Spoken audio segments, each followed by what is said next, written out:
What's going on, guys? This is your boy Dave from the 408. I'm going to be dropping the link right now if you want to hop in as a guest commentator. I'm just chilling right now. I'm not going to choose to go live on cam, and hopefully I'm not going to have no drama with the DAZN volume coming through and copyright striking me. Shout out JC. I appreciate you if you're here, man. I'm going to be opening up the phone lines. I'll talk to anybody as we watch the co-main event right now, round 6 of Martinez, the 112-pound champion versus Batista. And of course, you know, Martinez went up in weight to 115 recently and looked awful. Got decimated. And right here, as you can see, he's still taking a lot of punishment. This Panamanian fighter in verse is giving him fits. Martinez just likes to get hit. Jose El Compita, yeah, man. Listen up, brother. I appreciate you being here, man. I'm going to be dropping, of course, my phone line is open.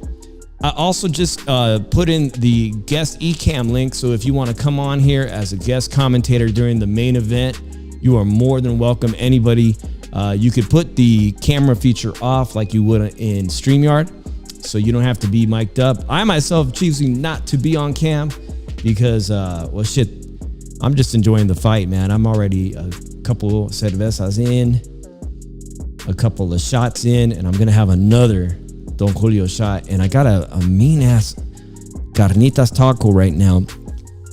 Guys, that's in between this round. I went to go pick up my food at the King Taco on Jones Boulevard in Las Vegas. And this guy in front of me, man, he looked like he had money and whatnot. He's waiting in front of me.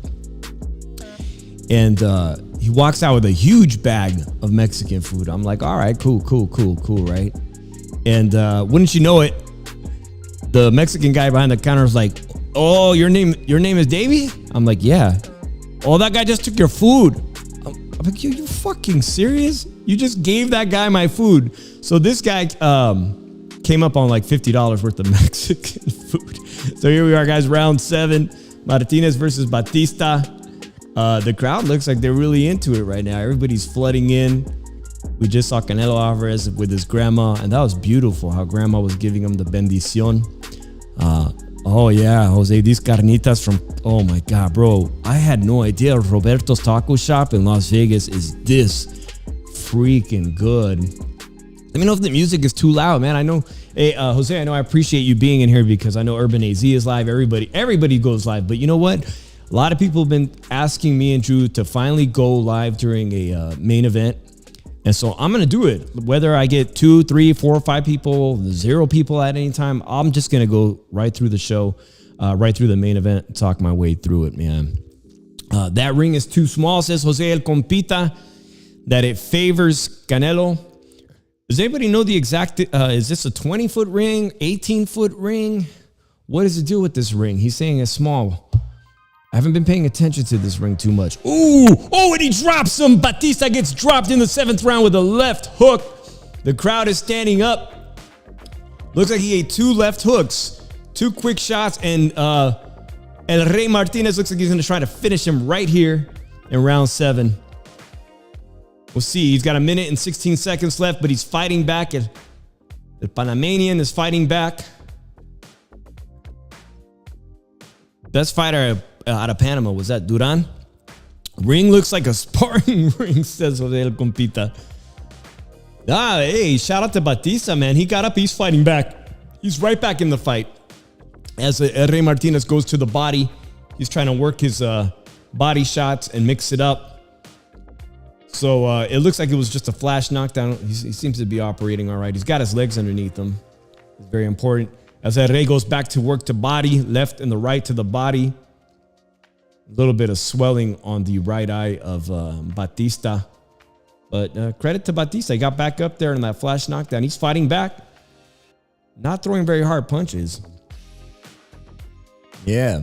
Let me know if you guys are drinking anything. If you're at work or what, man. If you're having cerveza, what cerveza are you drinking? If you're having tequila. I'm going to take a sip of this Don Julio right now. There's 10 seconds there left in the round. A nice 10-8 round for Rey, who tries to finish strong. As the Panamanian finally looks like he's outmatched here with a champion. God, I'm going to take a bite, guys. I'm going to take a bite of this carnitas taco.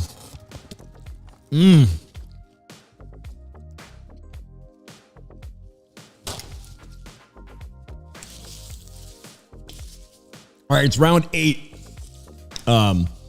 And we know how much men look forward to the ring card girls. And this event's being held in Guadalajara. And I got a few people here at my house right now. And thankfully, they're being gracious to be quiet so the stream doesn't get affected by loud noise. And I have the volume, obviously, on the broadcast very low. As we take a look at that knockdown in the replay. Drinking my Dos Equis. That's what's up, compita.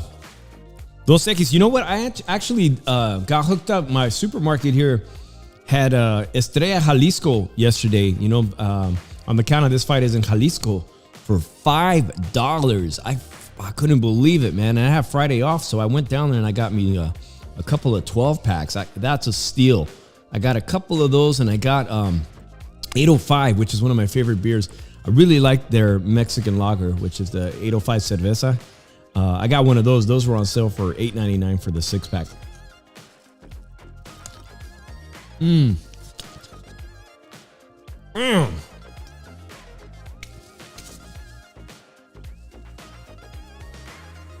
All right, the referee's instructing both corners. Yeah, Estrella Jalisco is fire. It has a good aftertaste. It's very clean finish. Goes good. Throw some extra lime in it. Some people might say it's a little bland, but I find it nice and unoffensive. I definitely like the 805 Cerveza with the built-in lime in it because it's got a little bit of bite to it. It's not for everybody. Not for everybody. As we get into round 8 of 12, this is a championship fight as the co-main event. The crowd seems distracted. The crowd is looking everywhere. I'm gonna have more of this Don Julio. Jose, if you're still in here, I ran into everyone last night on Fremont Street, including Sarah. I'm not sure why Sarah just bailed on me. She's like, just kept walking. But I ran into everybody, man. It was nice to see everybody out there having a great time. It was incredibly busy downtown Las Vegas last night for Cinco de Mayo. My only regret is that, again, somehow I didn't end up spending much time at First Friday.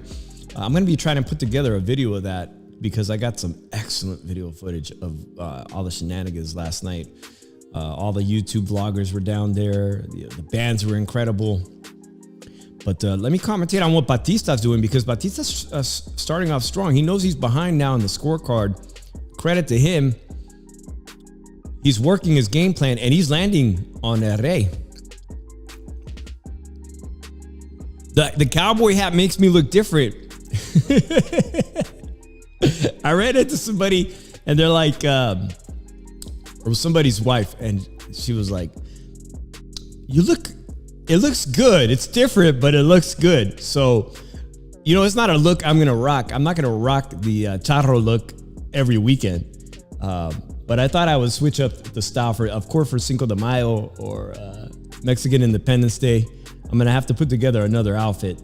Yeah, the people aren't used to, I guess, seeing me like that. So I appreciate it, compita.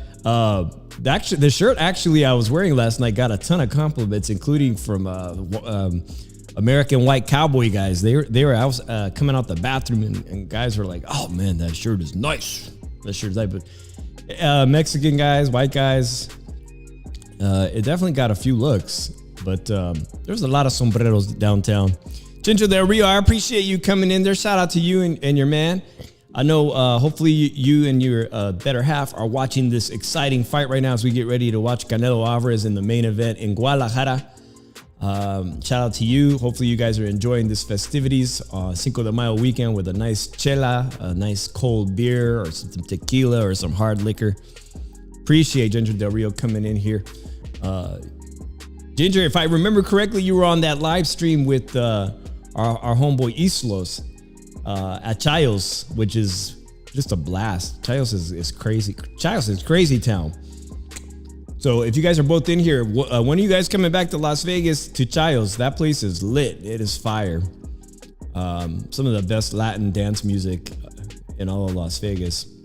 All right, guys, we are now entering, it looks like the 9th or 10th round, which is the championship rounds. This guy from Panama. I think he had some good success in this round, but he's still falling behind on the cards for me. It looks like El Rey is he goes by El Rey, just like this song from Jose Alfredo Jimenez. Looks to me like he's going to retain his championship. It's boxing, anything can happen. So we go into the 9th round, not yet the championship rounds, the last 3. What are you guys' thoughts on the ring card girls if you're watching? Because the outfits, that's right. Yeah, I've got some people over here watching the fight with me in glorious 4K. I don't know what resolution it is, but it's a very nice picture on our big screen here, and everybody seems to be debating whether the ring card girls are dressed too much, not skimpy enough, or if the outfits don't suit it looks like a flight attendant outfit. I have to admit, it might not be my favorite choice. They got 4 ring card girls working the action. As we go into round 9, Batista keeps throwing out that jab, flinching out his jab. He's got his right hand close guard on his chin as he was dropped in, I think, in the 7th round. He's now fallen way behind on the scorecard.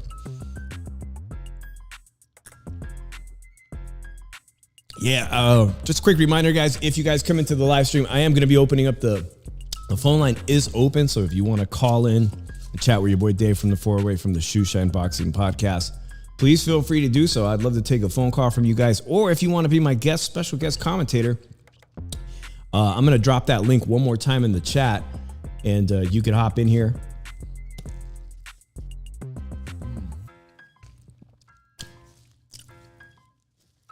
As I was saying earlier, guys, I'm addicted to these carnitas tacos from Don Roberto's Taco Shop in Las Vegas. They are fire. This particular one has a 24-hour drive-through, I believe. That's crazy. I don't even know if it's 24 hours, but the fact that they got a drive-through for people from me, like who came from California, man, I'm not expected to go through a drive-through and get Mexican food this good. All right, Rey Martinez is round 9. Keeping his hands loose and down at times works behind that peekaboo as Batista keeps trying to close the distance using his jab. Using good lateral movement, actually. He's not getting hit as much.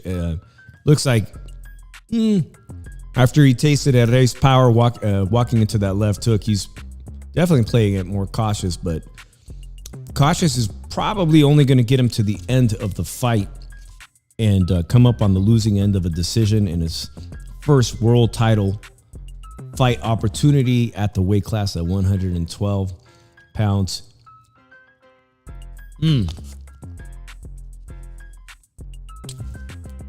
Tommy, what's up, Tommy? Were you watching the live stream last night with Mark? Nice to have you in here, Tommy, my homeboy from the Bay Area.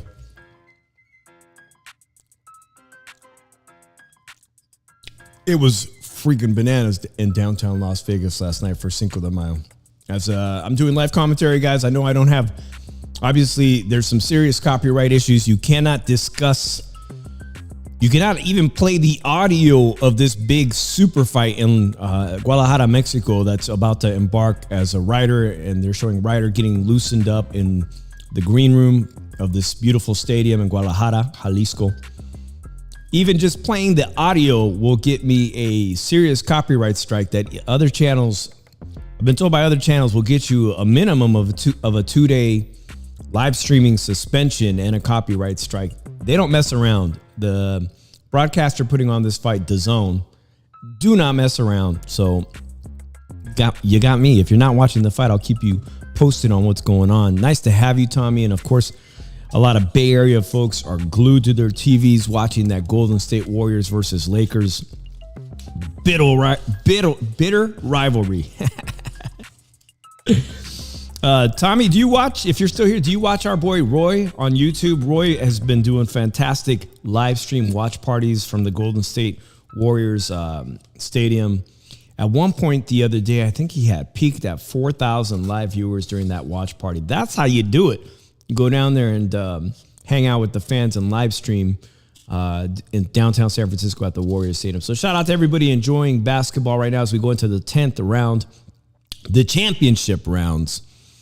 Oh, wow, Tommy, yeah, you live by the Chase, and our boy Roy, sweet guy, has been live streaming all those watch parties by the Chase downtown San Francisco. Just a tremendous atmosphere, man. It really makes me miss the San Francisco Bay Area. Speaking of which, I just saw the score. Looks like, are we currently down 10 points? Down 10 points in game 3? Oh, snap, man. What's game 3 got to be on while we're watching the fight? All right, it's the 10th round, Martinez versus Batista. Martinez is still fighting, and he's giving Herrey, he's landing some clean punches at times, but Herrey seems to be in control. A nice left uppercut landed just right now by Batista from Panama, who continues to go toe-to-toe. They're now fighting on the phone, in a phone booth, and he's got Herrera up against the ropes, and now Herrera has come off the ropes. Chicano, what up, bro? Listen, I'm opening up the phone lines if you want to call in during the main event, if you feel enticed to call in, or if you want to be a special guest commentator. Let me drop my my link, my video link. You don't even need to like StreamYard. You don't need to turn on your camera if you don't want to. You can put the phone down. You can do whatever you want, but I'm going to open that up to Sin City Syndicate. About time. I'm doing a live stream. I've you know, homeboy, I've gotten a lot of requests for me to do this during the fight. I know I don't go live enough, which has been limiting my channel growth. So whether or not I get a lot of people in here or not, I might as well just get accustomed to it. I'm home. I did not go down to the Ellis Island Casino, which is hosting a Canelo fight watch party. Oh, a beautiful, nice left uppercut again landed by Batista, but Martinez fires back. Did get invited to Ellis Island Casino. They had a wonderful watch party at the front yard as Batista works the body of Herrera and has him up against the ropes again. I think actually this round, with just 30 seconds left, might actually finally be going to the opponent in Batista, who's working Herrera as Herrera fights off his way off the ropes, and now they find themselves back to the center of the ring action.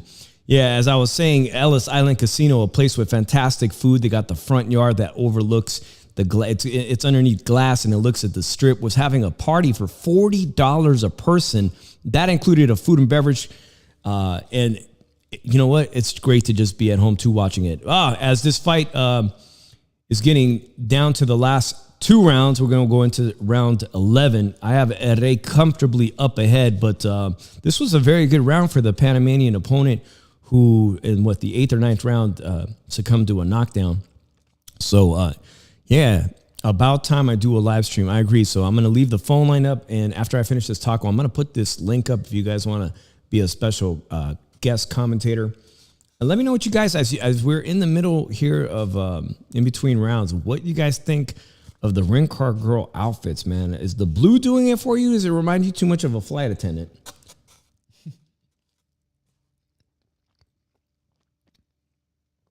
There we have the replay of some of those uppercuts the opponent, Batista from Panama, was landing. So at times, guys, I'll be playing some background music just to get me through in case no audio bleeds through. I don't want the TV audio bleeding through and killing my channel.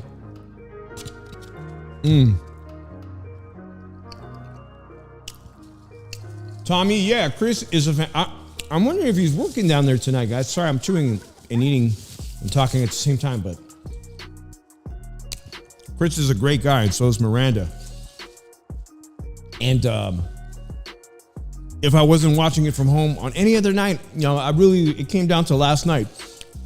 Honestly, last night down on Fremont Street, I drank way too much, and I somehow always find myself mixing alcohol. I don't like to mix alcohol, and it always ends up having a nasty hangover, so I chose to stay home. But shout out to Ellis Island for having a watch party. Is the main event next? Yes, Sin City Syndicate, the main event is coming up. We're now in the 11th round of the co-main as Martinez is working 5, 6, 7, 8, 9 punches. He looks like he's got Batista hurt, and the fight is over. That's it, baby. Rey goes to the corner, puts his glove up in the air. The referee has seen enough and stopped this championship fight in the 11th round. Rey, who is part of Canelo Alvarez's camp, Eddie Reynoso trains him, retains his 112-pound championship title. Too much for the guy from Panama who put up a pretty good fight, man. He fought even through the knockdown, kept fighting, but the ref saw too many unanswered punches. He was in the corner. He was up against the ropes, almost had his head through the ropes, and the ref seen enough as David Diamante, wearing a pink David Diamante. The announcer, guys, David Diamante suffered a serious motorcycle injury just about a year and a half ago. He's back in here today. The stadium looks incredible. With over 50,000 people in this beautiful soccer stadium. Taking off Rey's mitts as they're going to set to announce him as the winner by TKO stoppage. Little Penny in the house all the way. Little Penny, are you from down under? I forget if you're from New Zealand or Australia, but I appreciate you coming in and hanging out, guys. The phone line is open. Let me drop that link now. Appreciate everyone who's just hanging out with me. So, yeah, back to this ring. As the ring card girls are up, I'm asking, is the blue too much? What is going on with the blue? Are we feeling the blue? Should we not care? Is a ring card girls still an important aspect in boxing? Let me drop this link here in the chat. Let me know if you guys see this link here. Come on, baby. Get in there. That'll allow you guys to be my guest commentator. If you want to hop on here, you don't need to worry about the camera. You can mute the camera. It's a great way to interact with me. Give your thoughts if you're watching the fight. Let me know what you're up to. Today, his two kids are in the ring celebrating an 11th round stoppage for the 112-pound title list. And while we're on the subject of DAZN, if you follow the sport closely, you know that the other great title list is 112-pound Bam Rodriguez from Southern California. These two are going to be on a collision course at some point if they stay in the same weight class. Meanwhile, Bam is recovering from a broken jaw. Sin City Syndicate says they're dressed like nuns. WTF. I'm not sure I like it either. Lil Penny, yeah, I'll be here through. I'm not expecting the main event to last more than, most people probably. Vegas had it yesterday at -400 for Canelo, 6 or 7 rounds. Sin City Syndicate, maybe you can correct me. I don't know the exact odds today, but they don't expect the fight to go more than 6 or 7 rounds. And at that point yesterday, if you bet $100, I think you could still have made a good $40, which is not bad. Hey, I think that's a pretty good investment. If the fight was to stop in less than whatever it was, 6 or 7 rounds. Canelo by KO in the 6 or 7. Little Penny, I think the majority of people think he can do that. I think he can do that. Question is for me is how much does he want to entertain this brilliant crowd tonight? This is his hometown, Guadalajara, Jalisco, a city rich in culture. Oh, as they pan out to see this beautiful, beautiful soccer stadium near capacity. And I know some people from California that flew all the way down there just to see some diehard boxing people in our industry, podcasters, commentators, media members. They are down there. It looks like a beautiful night in Guadalajara, Jalisco, the home of Canelo Alvarez. And as I was mentioning, rich history, cultural history, not only just culturally and musically, because some of the best mariachi music was written out of that region. The best Mexican music, period, was written out of this region. But it is the home to tequila, which is the major export of Mexico. Worldwide, number one export, alcohol base. And, you know, I'm a hardcore tequila drinker, guys. I love tequila. I can talk about tequila all day long. Get me around a bottle with some homies and I will drink, man. That's all. Sign me up. I'm there. Little Petty says, I went to Mexico one day. I want to visit Mexico one day. I'm planning to visit the Pyramids of Mexico near Mexico City and Cancun. Little Penny, I'll tell you this, man. Mexico City, I have been to those Teotihuacan, which are the Aztec ruins, and they are absolutely mind-boggling.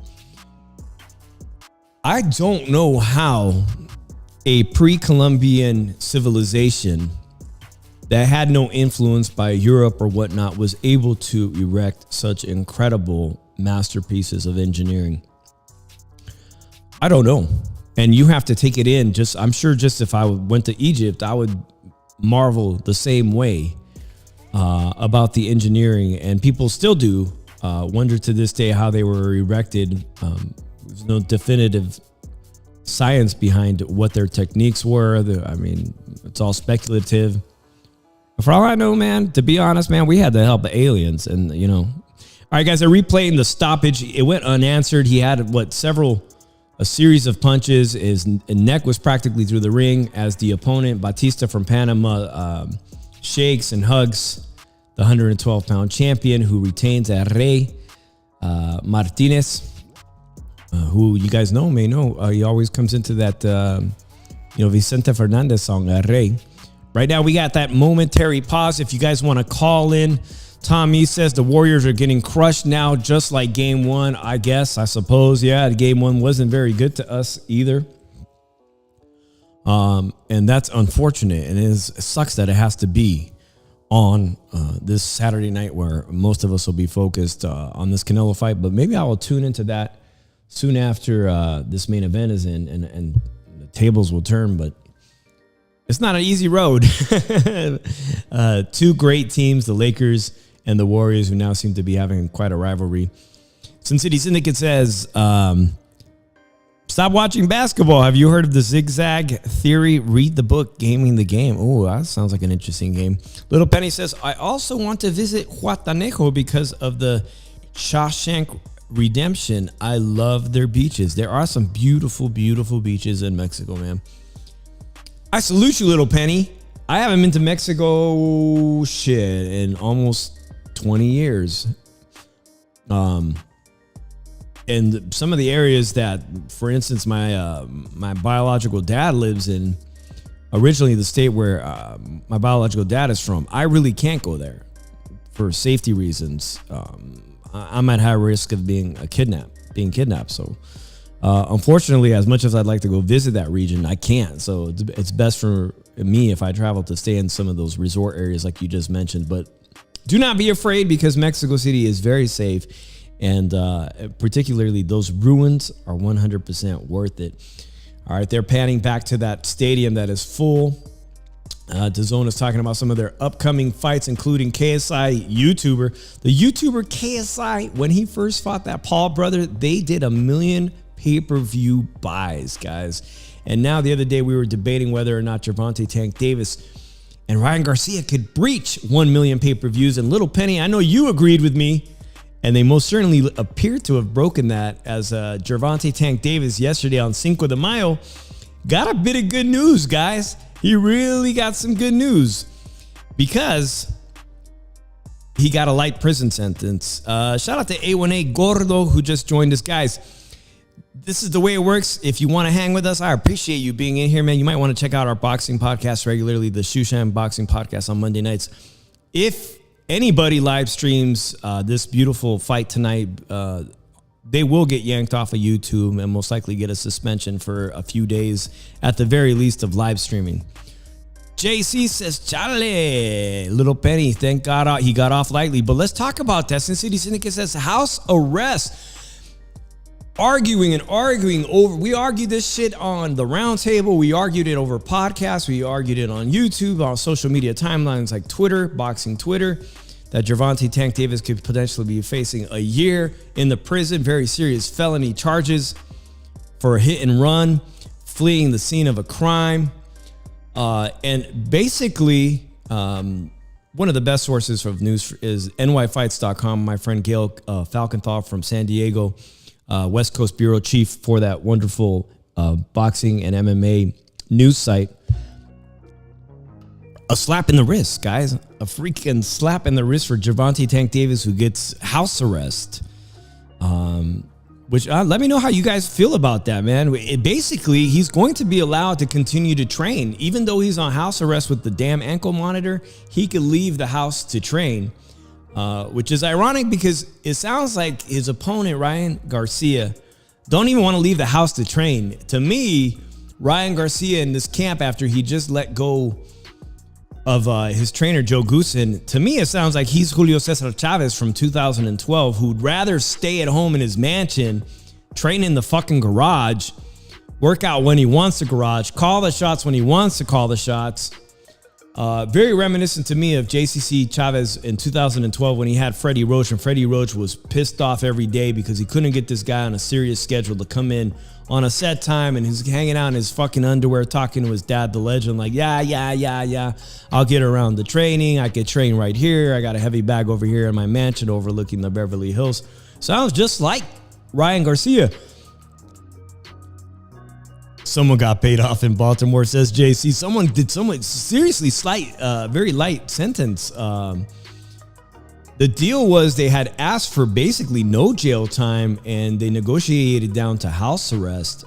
He could have got pleading guilty, could have got easily over a year for these felony charges. So it's a very slight slap on the wrist, and he'll continue to this year to be able to put on a pay-per-view virtually in 3 or 4 more months.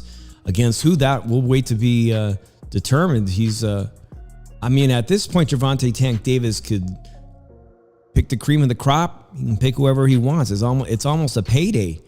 And for Ryan Garcia this week, rumors that he's going to go back to Canelo Alvarez's trainer, go back to that camp. Canelo had very harsh words, very strong words about his opinions about Ryan Garcia's work ethic. Almost happy he had left or was asked to leave or what. Let's see here. Sin City Syndicate says, Jim won't build any more champions. They are a lower tier. Ryan Garcia, seeming to part ways with Joe Goosen like it's his fault. I don't know. What do you guys think? Joe Goosen, it's fault? I mean, he didn't seem to do the best job in the corner with advice to offer Ryan, but would Ryan even have made the adjustments? Right now they were showing John Ryder backstage, and I think I saw Connor Benn. I'm not sure. Was that Connor Benn? Is Connor Benn here? Yeah, you guys are talking about Blood In, Blood Out, Boys in the Hood. What is your favorite Chicano movie? Little Penny, you like Blood In, Blood Out, La Onda? One of the best classic Chicano films ever, Blood In, Blood Out.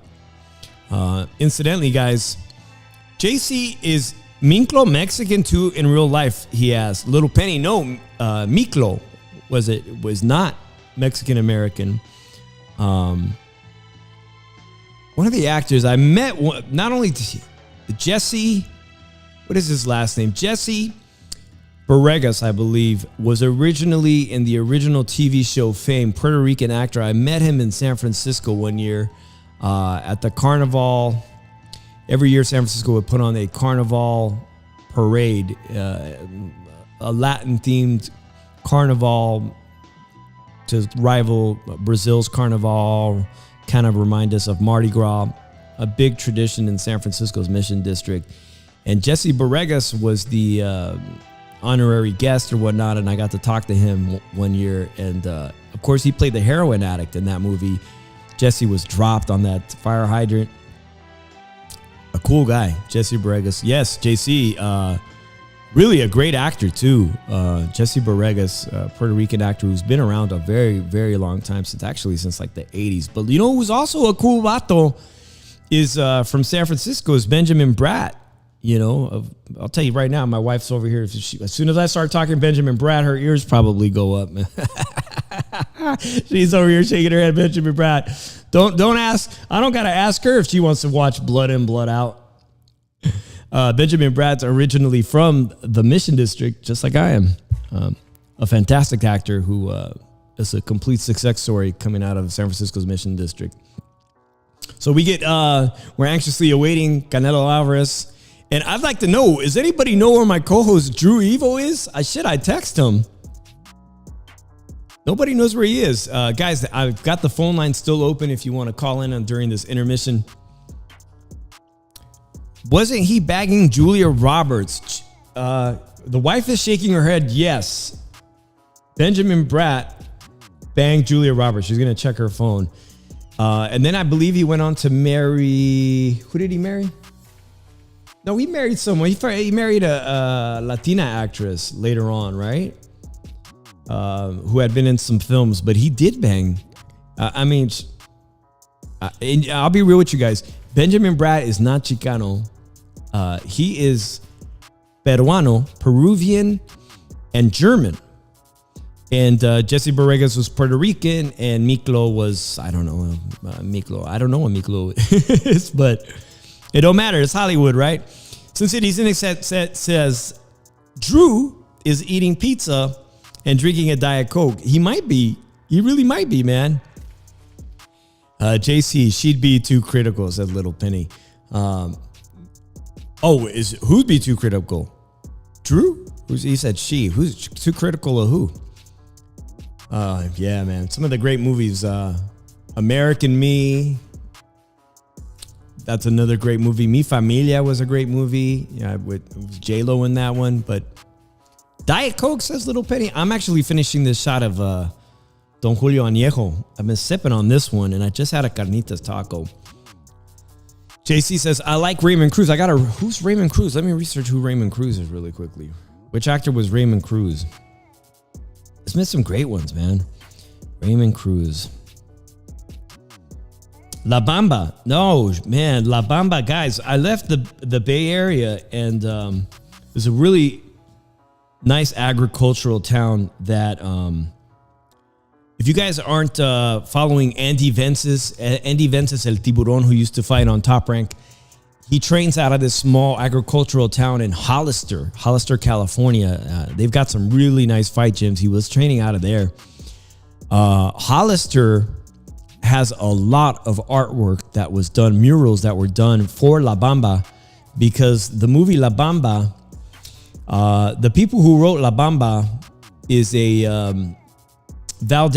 Luis Valdez was out of a town, and he was the main scriptwriter and playwright for Teatro Campesino.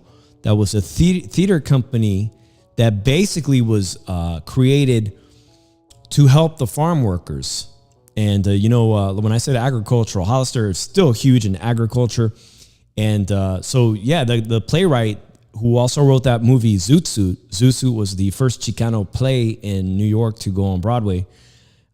He's from that region. The town San Juan Capistrano is just like 5 minutes from Hollister. So if you ever are in Hollister, a small agricultural town, you will see all this beautiful artwork in downtown Hollister that is tribute to La Bamba.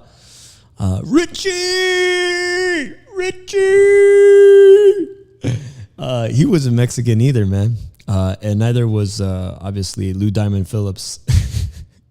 Richie! You guys, you guys cried. Who cried when he's screaming Richie in the plane crash, man? I think I shed a tear. I can't watch that part. Richie Valens, the great Chicano singer, played by Lou Diamond Phillips, breakout breakout film for Lou Diamond Phillips, who went on to have an incredible career. And did you know, I think Lou Diamond Phillips is Filipino Little Penny. Yeah, he's Filipino. And there's always been outrage. In Hollywood when Mexicans don't get the roles that they feel they deserve. As we anxiously await, guys. They just did a commercial for Cristalino, Jose Cuervo. My homeboy, Jose El Compita, who's just in here, who goes by the name Cuervo. It is not good tequila, guys. It is not good tequila. But George Jefferson wasn't Mexican either. Imagine that, says Sin City Syndicate. Sin City Syndicate. Dude, I don't know what I heard, man. I heard that somebody, one of our YouTube streaming buddies, had some problems last night at this casino and was escorted out. Man, I'm hearing some crazy shit. Did you hear about that, man? Whoa. And the great thing about YouTube is when you know you fucked up on a live stream, you can take the live stream down immediately. It's better better to be safe than sorry. They are playing the face-off, guys. Canelo Alvarez, this is the shortest guy he has fought in a very long time. They are just an inch apart, chin to chin, a very serious face-off. John Ryder seems confident. This was a beautiful opera house where they had this weigh-in yesterday, and the final stare-down face-off. My producer's shaking her head. Yeah? What about Noel Guglielmi, also known as Hector JC? That's fucking crazy you say that because a friend of the channel, Sin City Manny, ran into him on Fremont Street not too long ago. And I remember that day. And this is one of the hardest working actors that gets all the Chicano roles is, Noel Guglielmi. And like the name implies, man, he's Mexican and Italian. He seems to, man, he was a cool dude. From what I saw, he gave the time of day. He was very eager to meet people who recognized him, not standoffish at all, just down for the people, talk to anybody. Which is, a lot of celebrities who visit Las Vegas are walking around with bodyguards and entourages. They're not letting anybody walk up to them. So, yeah, he's a very good actor. Very good actor. Where Maria Carias used to sing opera. What?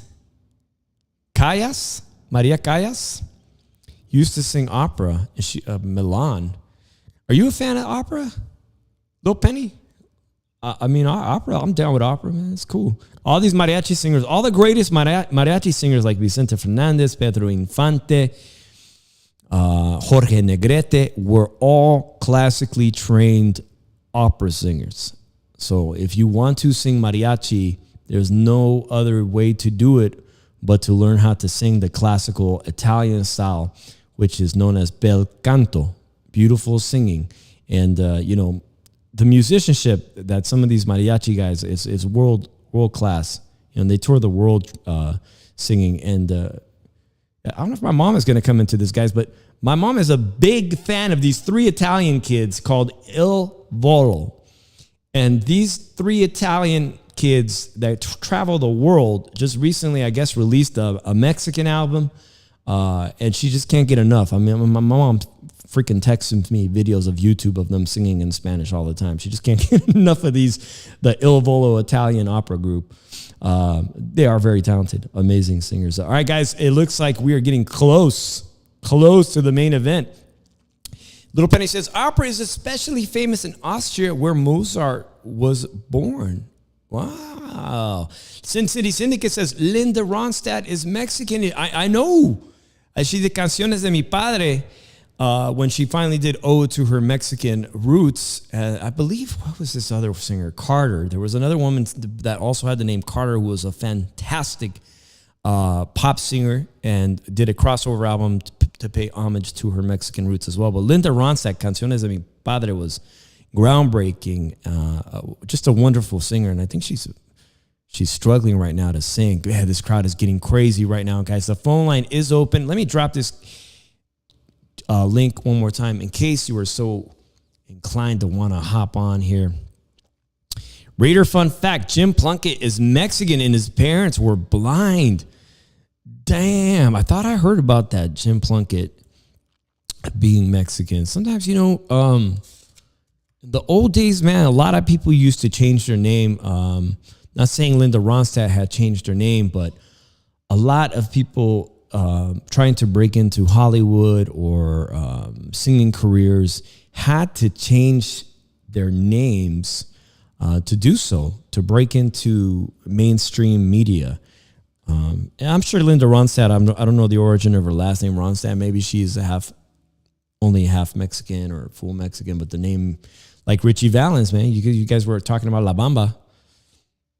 You referenced La Bamba, and Richie Valens was forced to shorten his name from Valenzuela to Valens. Oh, man. Do you want me to come on before the fire broke? Man, Lil Penny, I'm good, man. Anybody wants to come on, man, I appreciate it. I thought I'd extend an invitation to Drew, but it was at the last minute. And I need to jumpstart this channel because just live streaming one day a week is not going to do it. This channel is just not going to grow. As we see the fans, oh, man, this crowd is excited. This looks literally like a UK super fight. The crowd is screaming, Canelo, Canelo. This rivals a Tyson Fury fight at the O2 Arena. Thousands and thousands of fans. They even got, what is this guy going up and down the stairs? He ain't selling popcorn, that's for sure. Let me see. I'm going to add our homeboy Little Penny here. Hey, Little Penny. I hope you don't mind, brother, that I'm not... make sure, is your audio working? Can you hear me? Yes. Let me know, guys, in the chat. Little Penny, we're getting ready. Little Penny, remind me, because I know we see you in the community, the YTVC, all the time. I'm just guessing that you're from New Zealand or Australia? New Zealand. Oh, my God. What is the time difference right now? It's about 3 o'clock here, 3 p.m. Oh, that's perfect. 3 o'clock for a super fight like this. You got a good signal right now? Are you watching the fight in high def or whatnot? I mean, I don't know. Here in the States, everybody's pissed off because you have to buy this fight, but I get my ways to watch these fights. Did you have to pay extra? No, man. I was hoping to go to the bar and watch it, but they don't have it because it's not popular enough. Really? Really? Yeah. Is boxing big in New Zealand? No, not really. No. Oh, no. How'd you get, so do you guys have some world champions? Do you have a world champion right now or have had, there's a fair share of Australian world champions. Yeah. I'm more of a Filipino boxing fan because my heritage is from Philippines. So I got into it when Pacquiao beat Morales the third time, the trilogy. Yeah. I knew who he was, but I was thinking, man, this guy knocked him out. And Morales, he didn't quit, by the way. He probably, because he had so many wars. He said no to his dad. I understood that. I never thought that he quit because Morales is like an adopted Filipino too, actually, because he came to Philippines. Oh, did he? To do a San Miguel beer commercial with Manny. So any of those guys who were involved in trilogies are revered well, I suppose, including Marquez, right? I thought I saw Marquez do a singing show. No, not Marquez. No. They don't like Marquez. Not Marquez. No, definitely not. Because he didn't give Pacquiao a rematch. But Morales, because Morales looks like Filipino as well. If you go to Philippines, a lot of the guys look like him, like the actors. Really? The artistas. Eric Morales from Tijuana. Yeah, and also his wife. Yes. His wife. She came with him too, and her teacher, her primary school, or you guys call it elementary teacher. She was Filipina, and she went back home. So when Eric Morales' wife, she was old now. She was like 28 or whatever, how old she was. She actually visited her in her house in the Philippines, which was her elementary school teacher. So wow, that's an interesting piece of history. And whenever Eric Morales went to a shopping mall in Philippines, he was mobbed. Wow. Because he's a good-looking guy. Yes. And, I'll be honest with you. My mom used to think My mom has been a boxing fan for as long as I can remember, as long as I've been a boxing fan. And at one point, she thought he was very handsome. She said, "Oh, Eric Morales." I mean, maybe not now. In fact, my mom is telling me how handsome Ryan Garcia is now. My mom's in her 60s. It's like, oh boy, my mom just keeps liking these guys that are getting younger and younger. I mean, she'd say the same shit about Fernando Feroz Vargas in 2000. Oh, he's so handsome. Morales is so handsome. Now she's talking about Ryan Garcia is handsome. Sorry, Mom, if you're listening. I didn't mean to bust you out. But so. Hey, Shushan, do you think he quit? What's that? Do you think he quit? Ryan Garcia. Great question, guys. Guys, I appreciate Nando. Shout out to Nando who just joined us. Everyone who's coming in. Viva Mexico, cabrones and City Syndicate. And David Diamante is getting everybody excited. We have 2 girls in the ring wearing charro and traditional Mexican. And a big question is, did Ryan Garcia quit? By the way, the WBC guy is wearing the traditional mono. It's called the mono, which is part of the charro mariachi outfit. I mean, there's a lot. Like I said, Jalisco is a region that is world-renowned for its musicianship, tequila, and it's definitely being represented tonight as John Ryder comes in as the outsider from the UK. Did Ryan Garcia quit? You know, Lil Penny, like, what was 2 weeks ago? I don't know if it was on the round table. I don't remember. Like, I can't remember anything these days. But I thought my opinion was that he was stopped, you know. And in that moment when he was on his knees, he had to make that decision for himself, whether to get up and continue to fight or not. And it's very clear watching that replay that he chose not to get up. Whether or not he could have was just a matter of seconds, and it was a decision he made instantaneously. Just like maybe police officers in the U.S. sometimes have to make a decision to draw their weapon almost instantaneously. He chose not to get up, and suddenly at the 10 count, he's getting up. He's getting up at the 10 count, right? Popped up. Yep. And it wasn't like you've seen liver punches and body shots where people are incapacitated and rolling over and just in agonizing pain, and you know that was a really perfectly placed liver shot. But all that stuff that came out later on after the fight about him being injured by the Mongolian Olympic fighter, who knows? Who knows what kind of injury he had? No excuse, right? No fighter's ever 100% coming into the ring. I'm sure John Ryder isn't. Canelo Alvarez, you know, if we are watching these ring entrances, electrifying ring entrance right now. I wish I knew what music. Guys, tell me in the chat what music they're coming into, because I've got the audio down. Hey, Shushan, I'll come out when the fight That's great. starts. Yeah, enjoy this fight, guys. I appreciate Little Penny. Yeah, definitely come by after the fight and talk with me on this post-fight. Enjoy this fight, guys, as we get ready for it. Thanks, Little Penny. So our boy Little Penny from the YTBC community joining me all the way from New Zealand.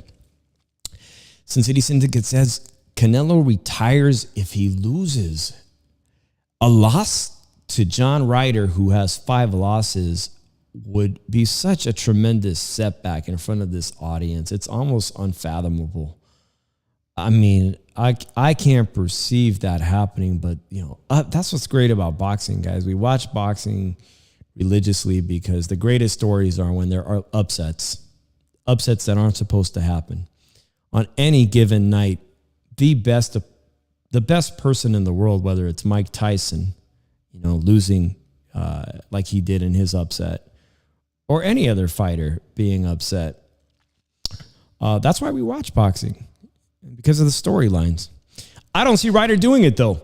I am very concerned about Canelo Alvarez being so persistent on fighting Dimitri Bivol, who last Cinco de Mayo, a year ago,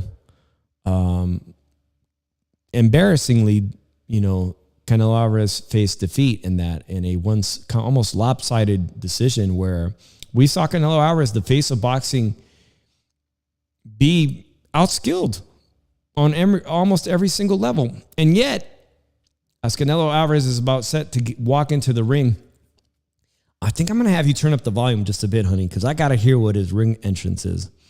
And no, I'll have you turn it up when he walks into the ring. I got to hear his song choice. Because last Cinco de Mayo, I believe, it was a couple of Cinco de Mayos, when he performed, actually, when he came in Dallas, He had a fantastic ring entrance with one of my favorite singers, Pepe Aguilar, and Pepe Aguilar's daughter, I believe. Just an incredible ring entrance. All right, Sin City Syndicate says, we need to see Canelo take Benavidez to schooling in September. Yes, Sin City Syndicate, even my homeboy Jose El Compita and a lot of people who watch, who follow the sport, not religiously, are asking for that fight. And ironically, my numbers the week of the David Benavidez fight were astronomical in comparison to this week. My numbers were, guys, my show on Monday, I got a copyright strike and it was blocked almost everywhere. Pathetic numbers. I went as far as picking out a freaking charro outfit, doing a new thumbnail, trying to shake up the show, give it a new look, give myself a new look for a measly 150 views as of today. And I was copyright strike. But the David Benavidez interest that week got me, for a small channel like me, got me over 800, I think, on my podcast for that week. There is tremendous interest in David Benavidez being the dark horse of the super middleweight division. David Benavidez, a two-time super middleweight WBC champion who has never lost a fight. He has only lost his title. When I say former, it's because he lost because of his own vices. On one account, being busted for cocaine as a very young world champion, one of the youngest world champions, coming up positive on cocaine. All right? No excuses for that. A lot of fighters have had vices, alcoholism, drug abuse. Only in his early 20s, fucking with the cocaine and getting caught. And the WBC having to make a very harsh decision and saying, we cannot have him represent the WBC as the super middleweight champion with being a drug user. So redeems himself and comes back. And David Benavidez comes back and regains that super middleweight championship title and loses it the second time on the scale. Now, I had the pleasure of seeing David Benavidez in his camp just a few weeks ago in Las Vegas. You guys know I just moved here. As Canelo Alvarez is coming in with an incredible display of LED lights, red lights, the CA logo, the flags. This shit looks like the Super Bowl right now. It's incredible. Look at this light show. You turn it up just a bit. Let me hear it. Let me see. I don't think it's going to bleed into the thing you guys are watching. I'm going to put some music over it.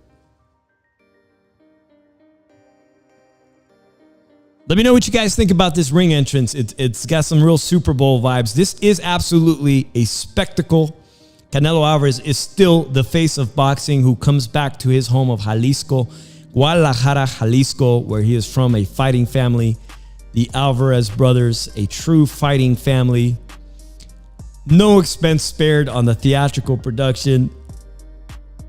Fireworks to let everybody know that the king of boxing is back home. Now, I don't know if my co-host Drew's watching this, but I'm getting goosebumps. And I was not always known as a Canelo fan. In fact, guys, some of my early Canelo fights that I went to, I was at those Canelo fights to see Canelo lose.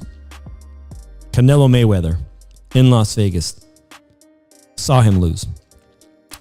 Spent really good money to see him fight Angulo, El Perro Angulo, a fight at the MGM in which I thought Angulo was going to do well, and people threw beer from the stadium at the MGM Grand Arena, threw beer at Angulo as soon as that fight was done. Wasted a ton of money on those tickets. Little Penny says, I was at Canelo Mayweather fight too at the MGM Grand. Little Penny, right? How many years ago was that, man? That fight cost me money. Yeah, at one point I remember saying, shit, I've already spent $5,000 to see Canelo lose in vacation, flights, hotels, tickets. Saw him get a gift decision against Gennady Golovkin 1. Spent a lot of money on that. Had incredible seats to see him fight Julio Cesar Chavez, who also was booed heavily and had quite a few beer bottles thrown at the T-Mobile Arena. As Canelo walks in emerald green, wearing the king, the throne, guys. Shit. He's wearing the throne. He's saying, I am the king of boxing. As the UK just coronated a new... Did the UK just coronate a new king? What do you call that? Coronation? King Charles? Who's the new king of England? Canelo is still saying, I'm the king of boxing, as he is walking in. Sin City Syndicate says, I was at Buffalo Wild Wings in Vegas watching the Canelo versus Mayweather. That fight was ridiculously expensive, man. There was an electricity in Las Vegas on that weekend that I haven't felt in a very long time for a fight like that. So, yeah, I can hear the mariachi music, Eddie Reynoso, the gritos for Cinco de Mayo, which is, by the way, guys, you guys know that Cinco de Mayo is not a national holiday in Mexico. More so celebrated here in the U.S. I'm going to play a little bit background music just because I don't want to get that DAZN copyright strike. The embroidery on Canelo Alvarez is, what do you call that thing? What do you call that thing you wear? A poncho? It's like a green, emerald green poncho with gold. Stitching everywhere. More fireworks being lit. The Mexican flag. This crowd is ready for some action here. We're ready. Little Penny says, we probably crossed each other walking in Vegas, Sin City Syndicate. Maybe I've crossed paths with Sin City Syndicate. He's an enigma. I haven't met Sin City Syndicate, but I'm here, homeboy. When you want to have drinks, man, we get together now. I'm here, more settled in. David Diamante about to do the announcing. Two of the ring card girls have now gotten out of the flight attendant blue outfits and are wearing a traditional dress and a traditional mariachi charro outfit. And I am going to complain because the charro outfit does not seem to be tailored very well on the blonde girl. What do you think? No? The jacket isn't tailored well. Come on, guys. This is a super fight. Make sure that jacket fits right. This girl's thin. Very baggy. I'm just nitpicking, guys. Sin City Syndicate. I went to X Burlesque in the Flamingo on Thursday night. X Burlesque. Ring girls should be allowed in Saudi Arabia. Are any girls even allowed at fights in Saudi Arabia? I mean, if I feel like in today's woke culture, Saudi Arabia gets a huge pass with some of their archaic ways, and they put on a big boxing event, and all of a sudden we don't give a shit about whatever we're riffing on in America with woke culture. Whether it's women not being allowed to be at the fight or whatever their dress code is, I don't even know. Factually, I don't know. I don't know if they're allowed to, but I'm eager to waiting what's going to happen in Saudi Arabia later this year. If we're going to see the super heavyweight tournament, Tyson Fury versus this person and that person, they definitely have the money to put on the big theatrics, including building their own stadiums. Little Penny says, it's a good place to live as a single man. Hashtag just kidding. All right, David Diamante is hyped in his pink tuxedo jacket. Should I have another beer? Are you guys just starting to drink? Sin City Syndicate says, X Burlesque smells like urine. Oh, wait, it's next to the restrooms at the Flamingo. I think the entire Flamingo casino smells like urine at this point. That Flamingo has seen better days. Might want to go outside and get some fresh air at the Link Promenade. Canelo looks very focused. He's ready to go and take off this poncho, this gold embellished poncho, and get ready to fight. We've had the Mexican national anthem. Ryder is being announced now. I'm curious, what is your favorite hotel to stay at, guys, when you guys do get to visit Las Vegas? Because they're constantly changing the casino. The hotels are constantly being remodeled. Sometimes casinos go through changes in management, and what used to be a nice hotel can end up suddenly becoming crappy. All right, the Mexican flag is being flown here. We have 2 flags. We have a ton of people in the ring. These guys are anxious to fight. And with the volume down, I'm wondering what all the hoopla is about. Why not get this shit going? 58-2 for a total of 62 professional fights for a man who's only in his early 30s, from Guadalajara, Jalisco. The face of boxing, self-proclaimed king of boxing, Canelo Alvarez, in his hometown, returned to Guadalajara, Jalisco. Since it is Inca says the Mexican anthem is going to be longer than the fight. We're going to see about that. We'll see about that. You know, Guadalajara, guys, I think they just panned to his brother, one of his brothers who used to fight. I think that was Ramon Alvarez. One of his brothers, only one of his brothers, though, they came from a fighting family, had limited success in the U.S., being on televised fights. And I believe Ramon is all but gone from professional fights now. I think that was just him they panned to. The longest national anthem is Puerto Rico. Huh. All right.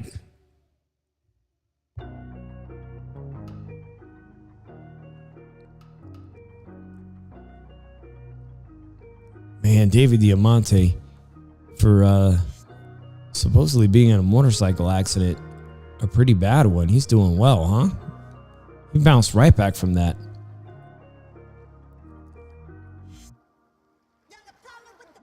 All right, guys. We are still out here. I'm anxiously awaiting this fight to get started. The poncho is off. We get a perfect look at Canelo's gloves, green and gold. John Ryder is in his corner as the trainers now walk off for the final instructions by the referee, WBC referee Mike Griffin, who is adorned in a charro mono, which is the traditional bow tie mariachi singers use. So here we see hints of Mexican culture, even on the referee. But I have to be honest with you, I've never, ever seen that look by a referee in boxing. What? Little Penny. All right, here we're going to get started, guys. The fight is underway. Round 1. We will see who sets the pace. Canelo sometimes being a late starter, but this is his hometown, and he is here to put on a show and a production. John Ryder, who just recently had a win, a technical knockout over Parker, who could not continue. A very controversial win over Danny Jacobs on a 4 or 5 feet win streak here, but also carrying 5 losses. On paper, doesn't seem like he merits to be in here with the undisputed super middleweight champion of the world, Canelo Alvarez. As they look to close the distance, John Ryder attacking to the body with the right to the body and then upstairs. John Ryder, it does not seem to be at all in fear of Canelo Alvarez early in round 1. And I think he should be. But we will see how far he goes before he gets a taste of Canelo's power flush either to the body or upstairs. John Ryder in perfect distance for Canelo. You would think, like Caleb Plant's early success, that he would utilize that ring.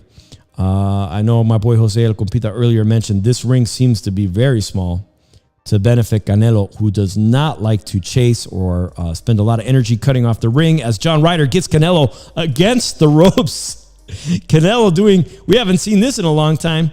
Canelo noticeably exhaling his breath there in what looked like frustration or something. Very rare you see Canelo against the ropes in the first round, but Ryder unable to do anything. I mean, Ryder had his chance to unload his combinations, and they look pretty pathetic, if you ask me, when he had a chance. We're going to find out, guys, if Canelo's wrist is surgically 100% right now. Canelo height is 5'6". And the right hand lands. It looks to land early for Canelo just now, but not do any damage. Perhaps it wasn't flush. Ryder keeping his left hand up high, but not flush against his chin. Guys, this fight is going to favor Canelo Alvarez because John Ryder does not seem to be too concerned about utilizing lateral movement, instead being comfortable in the pocket with Canelo Alvarez as Canelo tees off with his jab right now. Ryder trying to give Canelo different looks and feint his jab, and a rather non-productive round for both of these guys. A swing round. I don't know. Sin City Syndicate says Canelo looks terrible. Oh, I'm sorry. No, he says both look terrible, to be accurate. A very unimpressive round one from both of those guys, right? Let's see how you guys have it scored. Those people who are joining me, I appreciate you. The phone line will be open if you want to call in during the fight. Here we see the replay. This is the right hand that John Ryder did take very well. Now, aren't we all glad right now that Canelo has no ties to Bud Light? If you're going to drink a light beer, somehow Canelo had some forethought. By the way, guys, Canelo Alvarez has his own pre-made tequila line, which I am eager to try, but does not look, early reviews don't seem to indicate it's any good. As round two gets underway, Canelo Alvarez, John Ryder for the undisputed 168-pound super middleweight championship of the world. John Ryder earning this after a 4-fight win streak, as they go back to the center of ring as Canelo tees off on his jab. And I think we're going to see, I'm hoping we're going to see Canelo close the distance with his jab. Ryder, a southpaw, fires back with a straight left hand that did not land flush. As Canelo seems to be trying to close the distance here. And he lands a nice body shot to the right side of Ryder's body. And these body shots are the kind of body shots that once Canelo starts banking them early, we know where they will lead to. They are going to do damage, and Ryder's legs will noticeably be feeling it as we get close to the mid rounds. But Ryder seems to be right in the middle of the ring, not worried about Canelo, willing to put on the fight of his life. This is the moment for him as Canelo gets him across the ropes, and Ryder quickly pivots out of any danger. They're back to the center of the ring. Canelo operating with a high guard right now as Ryder is dropping his lead. Ryder's lead hand is noticeably low. Very low, the hand he uses off that jab. I'm wondering if Canelo is going to take advantage of that with a lead hook, like he just landed a lead hook to the body, as Ryder keeps dropping that lead hand of his own, which will give Canelo an opportunity to land a left hook. We'll watch for that right now. He's not consistent. Ryder is not consistent with keeping his lead hand up. He is close to right now, as we see Ryder very close to being against the ropes. And I'm just kind of anticipation of Canelo landing something very big and look to set something up. There we have Canelo again with a left hand to the body. And we just recently saw Ryan Garcia, his former partner in his gym, get dropped by a vicious left hand by Gervonta Tank Davis. We'll see how these body shots by Canelo play out. I think he could invest more, guys. What do you guys think? He could definitely invest more to the body. We'll see. Hopefully see more of this right now. Should we start talking about the Cejudo UFC fight, since this fight is making us go to sleep? Sin City Syndicate spoken like a true gambler. I know there's a big UFC card tonight. And we can all remember that Canelo in Las Vegas fought Kovalev and had to sleep in the green room. Another round 2 is now under the belt. A rather non-exciting round. While the first round could have gone either way as a swing round, this is Mexico, so I'm going to presume they gave round 1 to Canelo Alvarez just based on local judges. This is Canelo's hometown. Round 2 was a bit more competitive, but Canelo landing the more effective shots. Here we see another right hand, and there was some noticeably clean body shots landed to John Ryder that did not seem to do any damage to John Ryder at all. So, is it too early to start wondering if Canelo's surgically repaired wrist is bothering him? If he's not able to put full effort and force and power into his shots? John Ryder is the first off the corner, and it looks like John Ryder's mouth is beginning to show signs of being busted up. Just quickly appear that his lip might be splitting open, which could be potentially dangerous as we go into the later rounds. We'll take a look at that right now. Ryder is fighting off his jab. Canelo is operating out of the high guard, peekaboo, as he lands a right hook to Ryder. And now he's got Ryder up against the ropes as Ryder pivots out of the way. A beautiful left body shot by Canelo. I'm starting to see a little bit of blood out of the nose out of Ryder as Ryder fights back, but Canelo's doing a good job of making him pay when he gets him up against the rope. And another left hand by Canelo to the body as Ryder tries to fire back with a body shot of his own. We could clearly see, even though maybe this isn't the best Canelo we've ever seen, that Ryder's punches are just a fraction of the power that Canelo is throwing into his shots. As Ryder tries to throw off a 3-punch combination, rather slow, and misses with the uppercut. A right hand by Canelo Alvarez and another right hand by Canelo Alvarez. As Canelo has him against the rope and lands a third right, and now we're starting to see blood out of John Ryder's nose and blood on the shoulder as Ryder fires back with 4 punches of his own. Canelo with a right hand and a right to the body and another right to the top as Ryder fires back with a left hand over the top. And now we're starting to see Ryder look a little bit more concerned as he's realizing he's in a fight. And there's noticeably blood all over Ryder's arm early now in round 3. As it could be his nose is bleeding profusely, or perhaps he's broken his nose early. Wonder what shot that was. Canelo fight judges Chuck Giampa, Adelaide Bird, and Dave Moretti. Oh, man. A left uppercut. Adelaide Bird and Dave Moretti. Should we say more? As we go to the last 60 seconds of round number 3. A sneaky little uppercut by John Ryder lands on Canelo Alvarez, and a body shot thrown by John Ryder also lands to the left side of Canelo. Ryder continues to paw with the jab as Canelo keeps a high guard in the peekaboo defensive stance. There is some red swelling on Canelo's face, and I'm not sure if it's coming from blood from John Ryder or if it's from shots being landed by John Ryder. A beautiful right hand clips the ear, and a second one as John Ryder is trying to fight his way out of being against the rope. Not looking too concerned as round 3 ends. A very solid round for Canelo Alvarez as blood is starting to spew out of somewhere. Let's take a look in the corner, guys.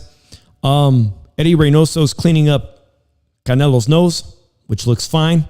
And okay, here we get the good look at John Ryder. His nose, both nostrils are busted up. Those are probably coming from those clean right hands that Canelo Alvarez has landed. Sin City Syndicate, Little Penny says, Adelaide Bird is a big fan of Canelo. She thought Canelo versus Mayweather was a draw. And there was that nasty uppercut. John Ryder did land a very nice uppercut in that round. There is a little bit of redness on Canelo's face. But most of the damage is being done to John Ryder's nose, which is spewing blood out of both nostrils. They cleaned him up. And Cincinnati Syndicate says, Little Penny, she's been behind every robbery in Vegas. And we wonder how some of these people continue to be in some of the biggest fights, including an undisputed super fight of this magnitude. It's most likely the sanctioning body, so the belt organization like the WBC. Of course, there's 4 belts on the line, but usually the sanctioning bodies get to pick these judges and pay for the judges to be there. As Canelo lands a right to the body, round 4. We're now 30 seconds into round 4. Canelo versus Ryder for all the 168-pound titles, all 4 of them. Canelo Alvarez, the undisputed super middleweight champ of the world, as John Ryder goes for a 1-2, the southpaw, and Canelo fires back 3 jabs and a follow by a right hand. And Ryder comes back. He's trying to land that uppercut he had success with in round 3. 2 little sneaky ones, as we can see that Ryder's nose is starting to bleed out of the right nostril again. And John Ryder, not afraid of Canelo. Is this the best Canelo we've seen? And it looks like he just landed his straight power shot on Canelo. And Canelo misses with that uppercut from an odd angle, as Canelo is starting to close in with the pressure. And he's got him up against the ropes now and lands a nice right to the body of Ryder, who takes it very well. Canelo with a jab, as Ryder fires back with a 1-2 from the southpaw position. Ryder's face starting to look like it's taking the worst part of the punishment, with a solid right hand landed by Canelo right now, and another right hand.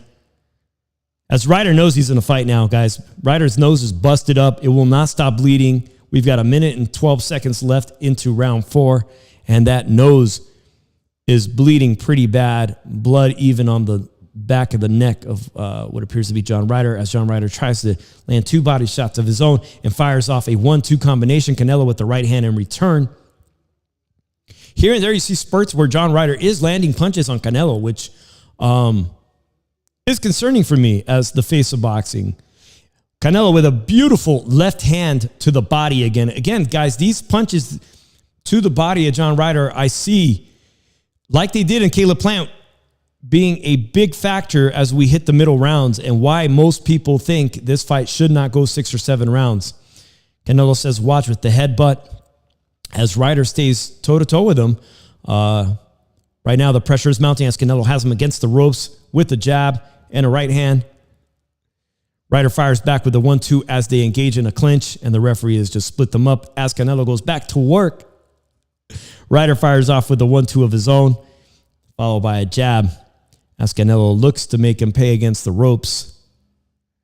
A solid jab lands for Canelo as round comes to an end.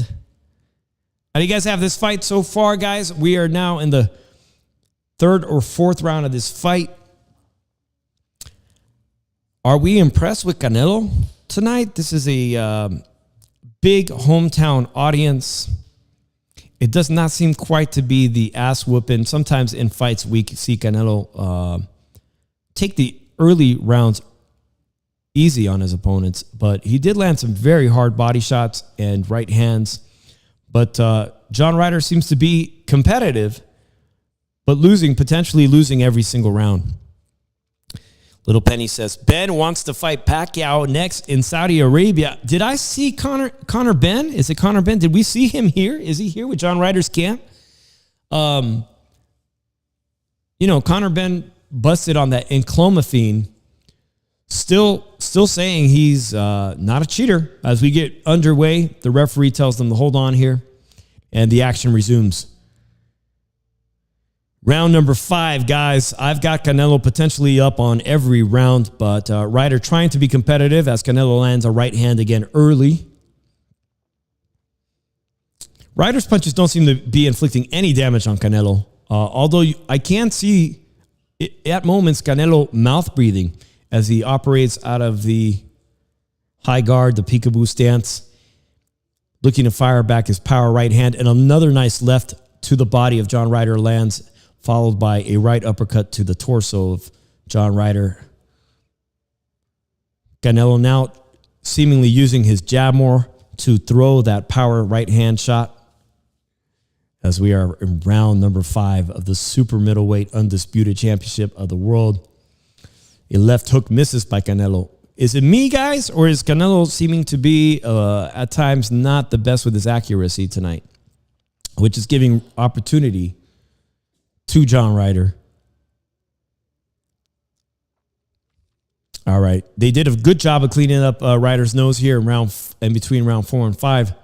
But the right side of the face of John Ryder seems to be taking some extra punishment as it begins to swell as he gets dropped by a solid 1-2 by Canelo Alvarez in round 5. As all of Las Vegas thought negative 400, this fight would end in less than 6 rounds. Will he stand up to continue to fight? There's no quit. John Ryder says, I'm good. With 1 minute and 20 seconds, that mouth is busted open. The nose is bleeding. Canelo Alvarez looks to be taking his time. He knows he's got Ryder hurt as Ryder fires back and says, I'm still in this fight with a 1-2 of his own in return. But his nose is busted off, and he felt that clean power shot 1-2 combination at Canelo as he took the knee. Is John Ryder's nose broken? As he fires back a right and a left, John Ryder came to fight, but he is limited, guys. This is a guy who's been stopped before. He's got 5 losses on his record. Willing to give Canelo the best fight he can based on his own skill level. Will he survive and make it out of round 5, guys?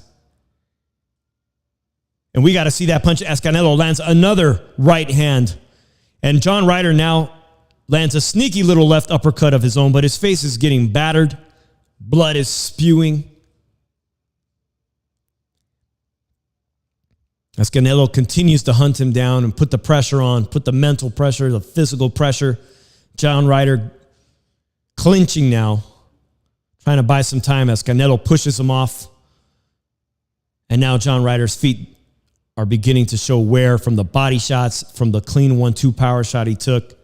As this fight is getting serious right now. This is round 5 going into round 6 now, guys. A lot of you guys had this fight not going past 6 rounds, 7, 8. I thought it could easily make it to round 8 if Canelo wants to entertain. But is he done working tonight? Is Canelo Alvarez? His nose is taking some punishment too from those sneaky little uppercuts. Perhaps Canelo wants to go home for the night and end it quickly in this next round. Here we have the replay. The beautiful right hand was too much for Ryder. He took that right on his nose and mouth as he had to succumb to the power shot. And there we see him straight back to the ropes, being dropped in round number 5. A perfect right hand. As I was complaining about Canelo's accuracy there, you could not have been more accurate in that round. Sin City Syndicate says, Ryder's power is equal to Devin Haney's power. Oh, come on. Well, he's no threat. I guess you could say that, man. By the way, guys, I will be going to the Devin Haney-Lomachenko fight. It appears to be a phenomenal card. I don't think I'm going to have any regrets spending the money on that. As we get into round number 6, 15 seconds into round number 6, the question is, will John Ryder survive? Will he have a strong second half? Because John Ryder looks, despite being a warrior, looks like he is ready to fold. Although he gets a little shot in here on Canelo, and Canelo fires back and misses with his power right shot. Ryder with a body shot to the right of Canelo and a straight 1-2 that lands, and Canelo returns the favor with a body shot of his own to the left side of his body. Canelo lands another right hand almost cleanly, a second one, as Canelo looks to be landing that power shot that dropped John Ryder in round number 5. Ryder returns with 1-2, a combination right now of his own.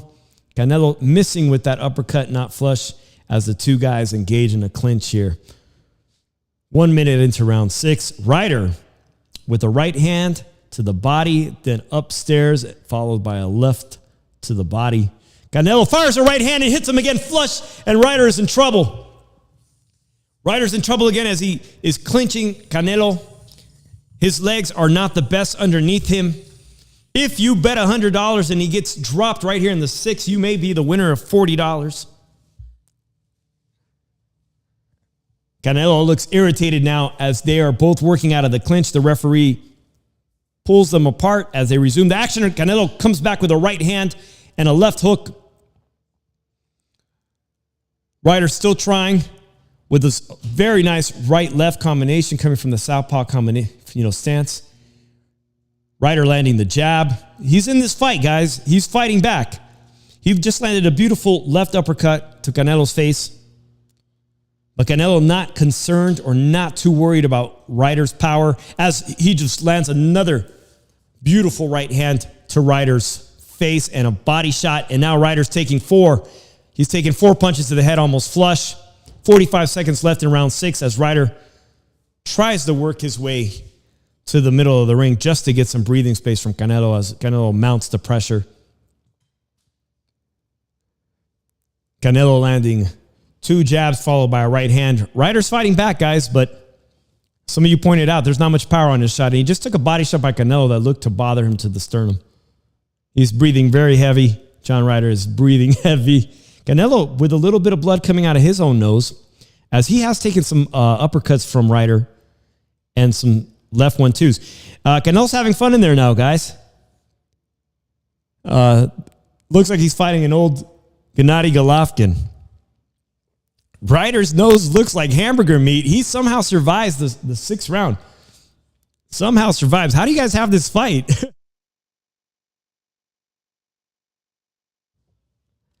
All right, I'm back, guys. There we have the right hand to the body and one up top that landed flush on Canelo. This is not the kind of defense we want to see from the king, the super middleweight king, the face of boxing. There we saw him get rocked again in round 6, which indicates, guys, listen, if this guy Ryder had power like David Benavidez, this David Benavidez's power uppercuts, this fight could be very different, but this is not. This is John Ryder, as Sin City Syndicate pointed out, a guy who's probably got as much power as Devin Haney. They're trying to stop the nosebleed the best they can. He's standing up. He's ready to fight. He came to Guadalajara to put on a show, put on a fight, win, lose, or draw. John Ryder is not here just to earn a payday. He's in it. He's in it. Let's get into round number 7. Most people thought fight would be over by 6. I think 8 perhaps, but it could very well end in this round. We could see John Ryder continue to land some good shots of his own right here.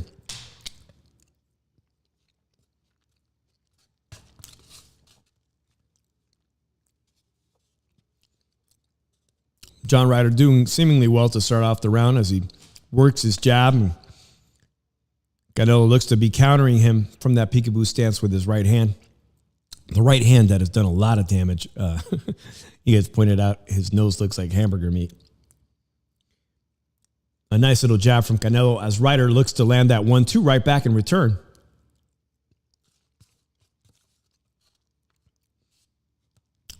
Ryder seemingly doing better in this round, but it only seems to be a matter of time.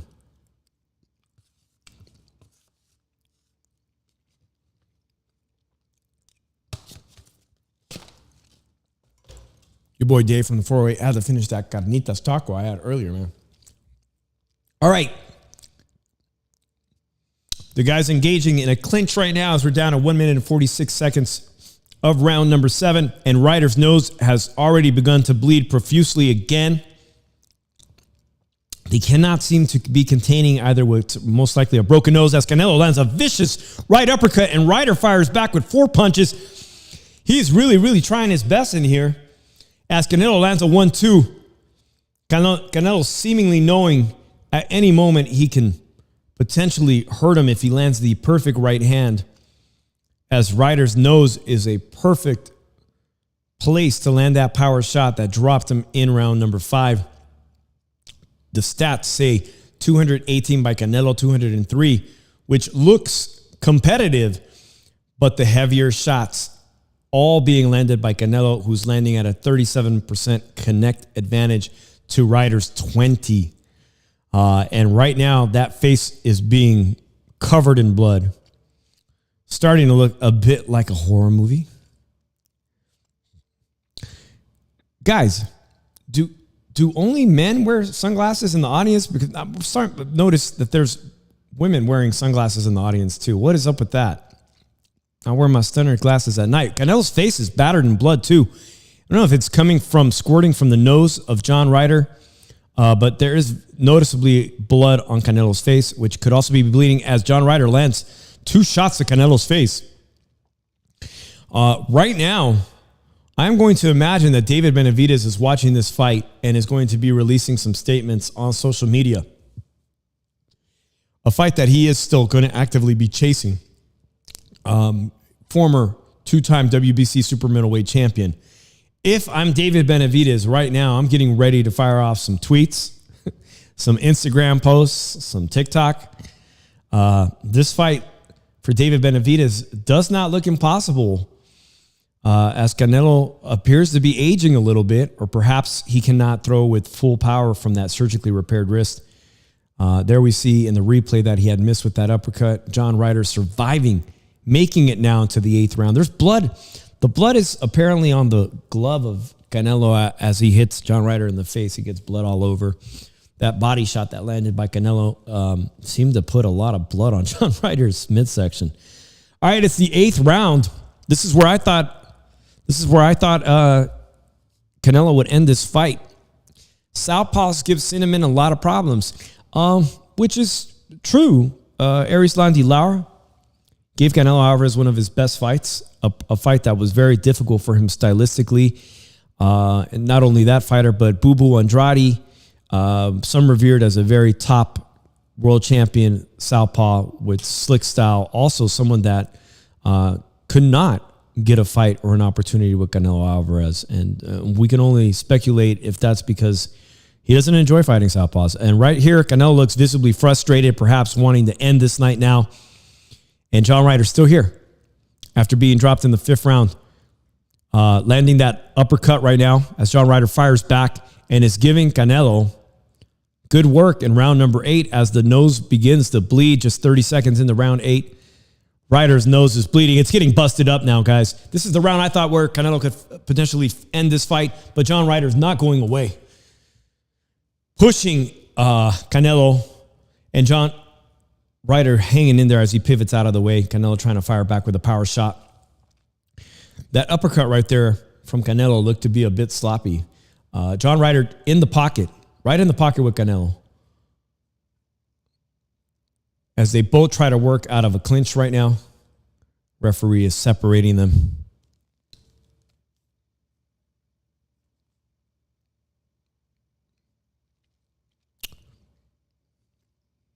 Minute and a half into round number 8.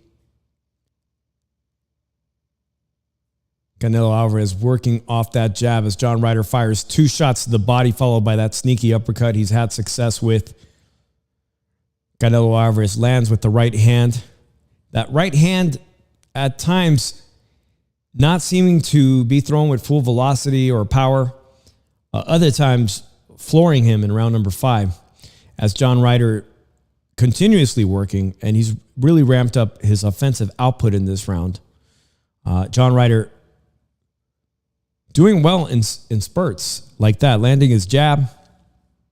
And now Canelo looks to set up his right power shot up top.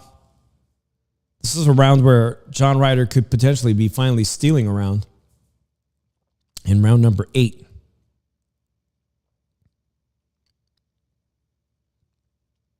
"30 seconds just about left in round number 8 of this undisputed title fight. As we get into the 9th, 10th, and 11th, 12th round, we're going to see if these body shots that Canelo invested in early, if he'll go back to them. When he would throw them, he gave himself a lot of opportunity to fire up top again. John Ryder increasingly becoming confident in this round, which could work to his detriment in the championship rounds as Ryder throws 4 or 5 punches unanswered, and here it is again. What did I just say? Seemingly overconfident John Ryder having a lot of success in this round, feeling himself as he tastes the canvas again, and the crowd is standing up with their cigarette lighters and their, well, cigarette lighters, that might be old school. Cell phone lights. My wife is laughing. Cigarette lighters. Man. So did he just, wasn't watching the clock, but a clubbing right hand drops John Ryder for the second time tonight as he was feeling himself way too much.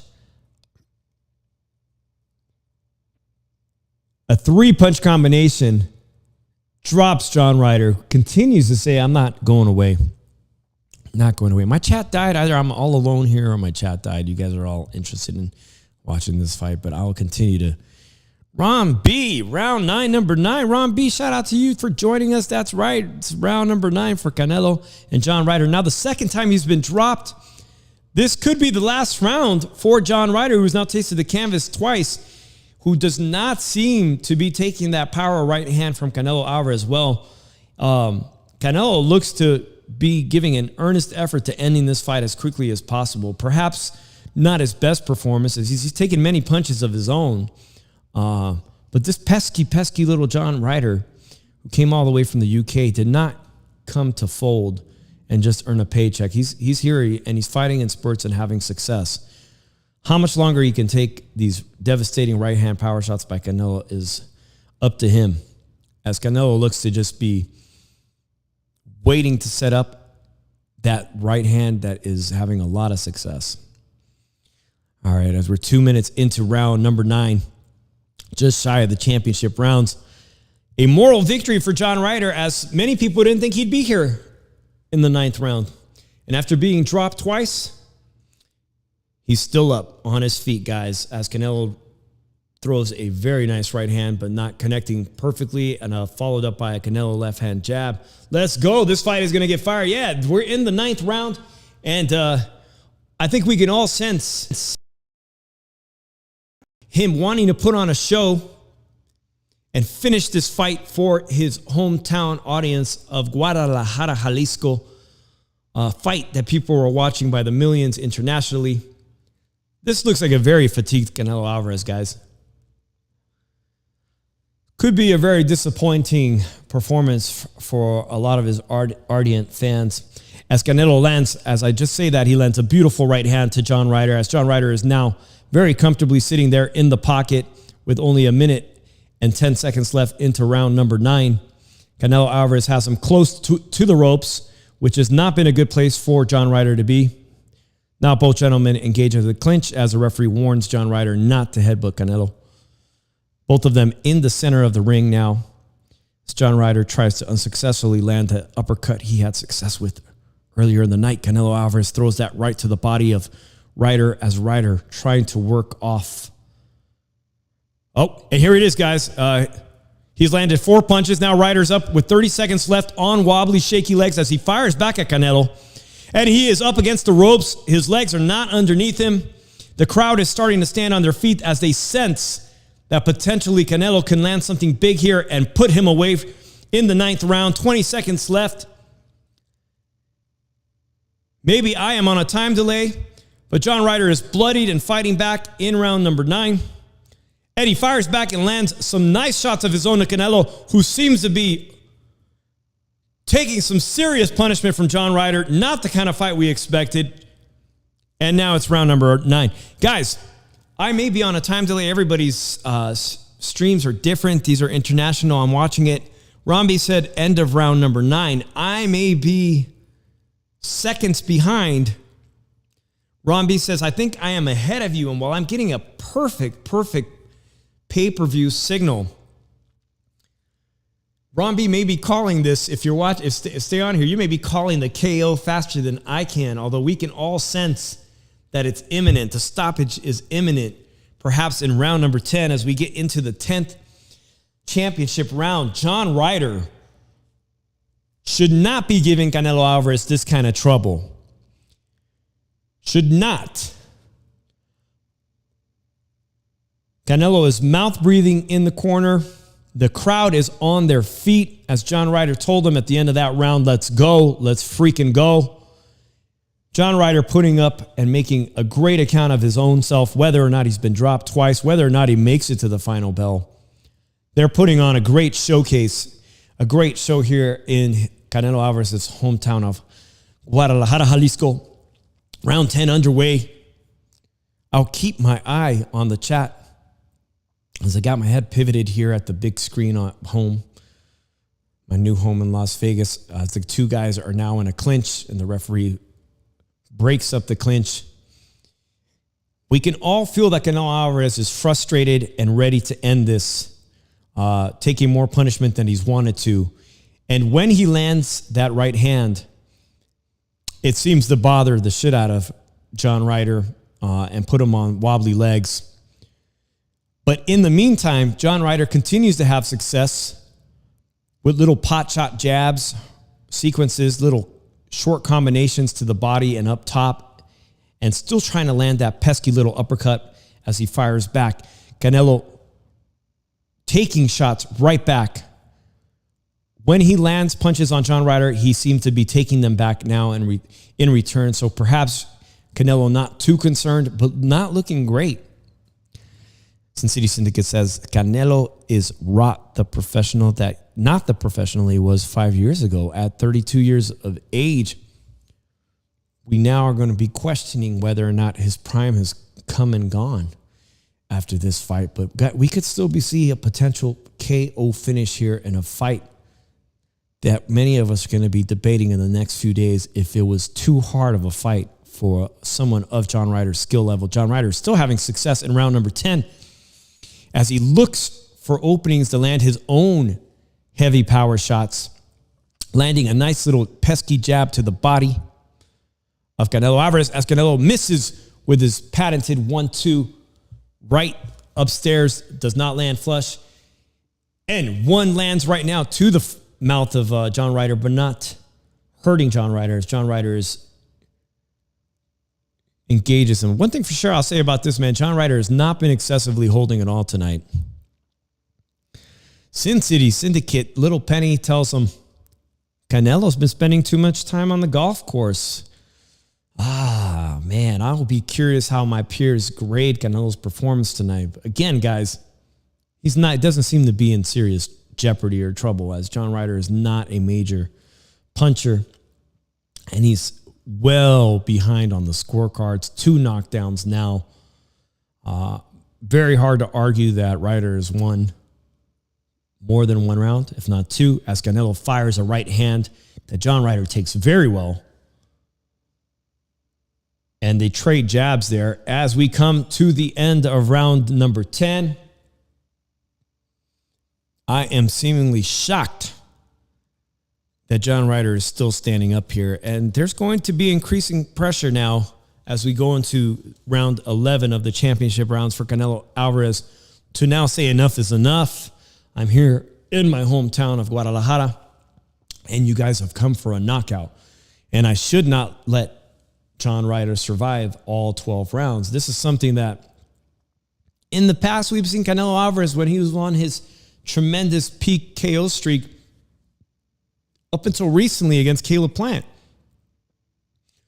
I think Caleb Plant is a much better fighter than John Ryder, being stopped right here, right in the 9th, 10th, these type of fights, ending 10, 11, 12 rounds. We will see if John Ryder survives the entirety of this fight, which will be a moral victory for him. He does not stand a chance to win this fight on the scorecards with those 2 knockdowns. Difficult, very difficult to give him more than 1 or possibly 2 rounds, being graciously. But man, John Ryder's been giving him some heavy work as we are now well into round number 11 of the undisputed super middleweight championship fight of the world. Canelo Alvarez with the right hand as John Ryder fires back with his own 1-2. As they stand in the center of the ring, John Ryder using his jab to try to fire off combinations of his own, still throwing 2, 3, 4 punches at a time as Canelo goes to the right of the body of John Ryder. A fight where I did not think John Ryder would be having success throwing so many punches. Canelo just threw a right hand that seemed to bother John Ryder. We'll see if he's going to be on shaky legs again, but that was a very fine right hand. Do not see any problem yet in Ryder's legs. Of course, we'll all be watching very closely to see if those right hands put John Ryder back on them wobbly legs. John Ryder still firing off that jab as Canelo's operating under that peekaboo stance. Canelo's feet looking like they just got tied up right there as they try to control the lead foot position. Both of these gentlemen back in the center of the ring as Canelo lands a little hook to the head and John Ryder continuing to throw back shots and combinations of his own. Canelo going back to work here after the referee quickly pushes them apart as they're now both back in a clinch, which could signal these gentlemen are getting tired. John Ryder, with a jab of his own, fires off a 1-2 to Canelo Alvarez as both of these guys are now in a clinch as the referee splits them apart again. John Ryder trying to fire off work to the body. Back to the clinch again. This is the most clinches we've seen. Of course, this is round 11, and they've both thrown a lot of shots. Canelo just seemed to land a right hand, and now he follows up with a left hand to the body as Ryder seeming to walk away as Canelo bloodied up his left nose again, fires off a left hook, which almost lands cleanly. John Ryder bleeding from the nose again with 30 seconds left in the 11th round. Lands a very nice punch on Canelo right there. Blood starting to spew. Canelo's firing off his jab, looking to set up that right hand. 20 seconds left. Ryder responds with this hard jab of his own as Canelo misses with his right hand power shot and does not miss there with only 15 seconds to go. Ryder begins to do a little dance. Walks back to the center of the ring. Those are the right hands that could potentially end John Ryder as he's now coasting into the 12th round. Damn. You gave up on the Sin City Syndicate says he's not watching Bernard Hopkins versus Roy Jones on what? On YouTube? You're watching a classic fight. This is round 12. Unbelievable John Ryder is still here, but credit to him, who he came all the way from the UK. 5 total losses on his record. Has tasted the canvas twice tonight.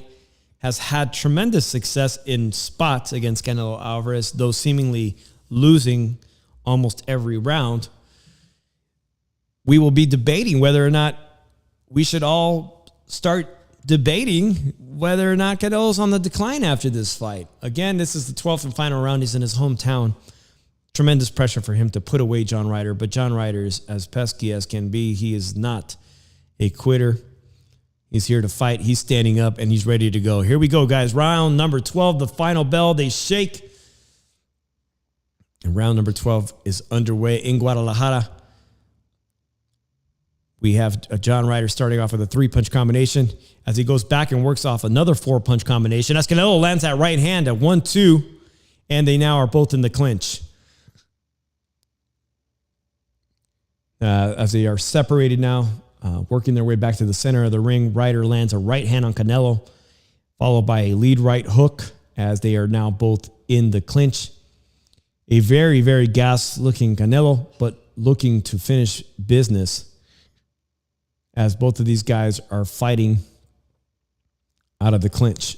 The referee separates them. 2 minutes, 15 seconds left in round number 12. John Ryder, the busier of the fighters in round 12. He needs a knockout, but he's doing very well.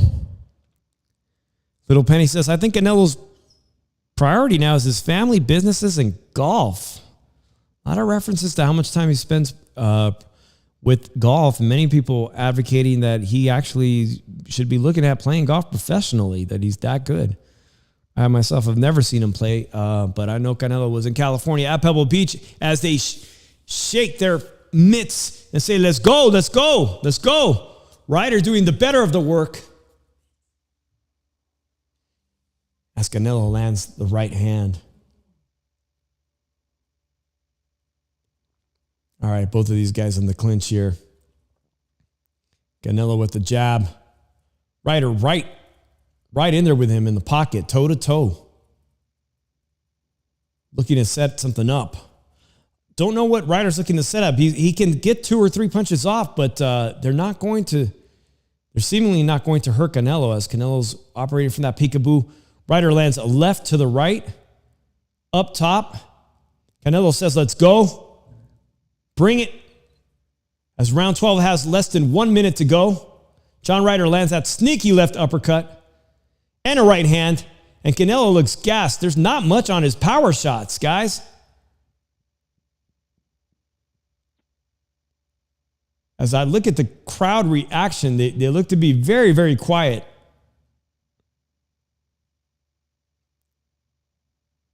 Yeah, that right hand, very lazily thrown as Ryder now has Canelo against the ropes as he's working a very tired Canelo Alvarez.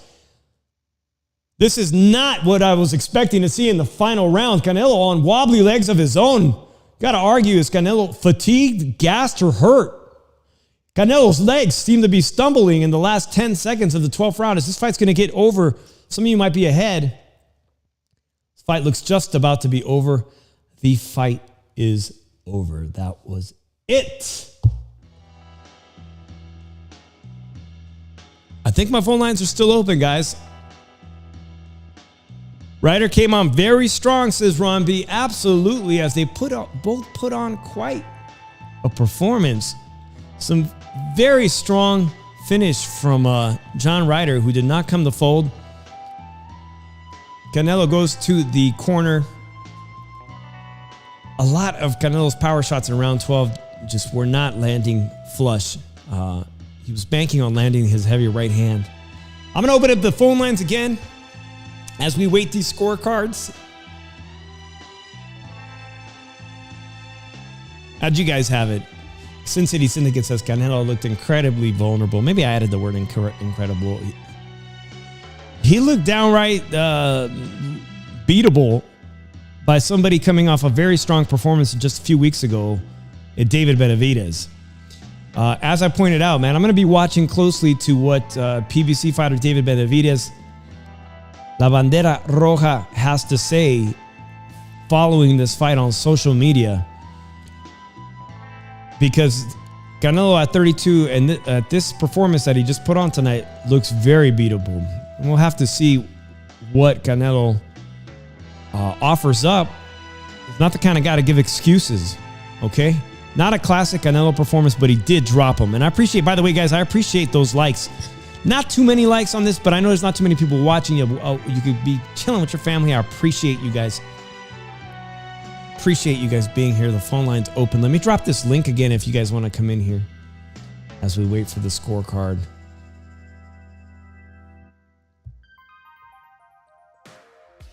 Yeah, as we wait for these scorecards, we know Adelaide Bird, always prone to give controversial scorecards, but I expect a, overwhelming majority win. I don't think anybody's giving this fight to Ryder with the 2 knockdowns. Ron B, I appreciate you, man. Let us market you. Hello. Appreciate you coming in here. Little Penny, Sin City Syndicate, everybody that came on here. Where is my co-host tonight? Shit. I haven't heard anything from my co-host from Philadelphia, True Evil. Let me get this. Where the hell's my mouse? We wait for these scorecards. Yeah, John Ryder, as we watch the replay and wait for these scorecards, John Ryder had some very good success in round 12. And that's what most of us are going to remember is round 12. Very bothered Canelo Alvarez. I made that too big. What did he say? Drew said he wasn't watching this fight. I thought he told me he was definitely going to watch it. Man, Joe Lopez, 40 hours, I appreciate it. My co-host is in Mexico. Yeah, he's in Guadalajara. Oh, man. If you guys want to hop on here, you can use this and come on and be my special guest commentator as we wrap up and discuss these scorecards. And now we really need to be discussing. This was not the best Canelo Alvarez classic performance, and this may have been the best performance John Ryder, a career highlight for him, finishing this fight and giving Canelo that combination right there. For a brief moment in round 12, it looked like Canelo Alvarez was on wobbly legs.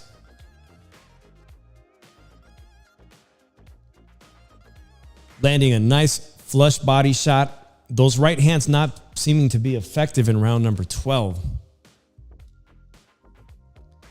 Sin City Syndicate says, Drew is on a date in Dubai.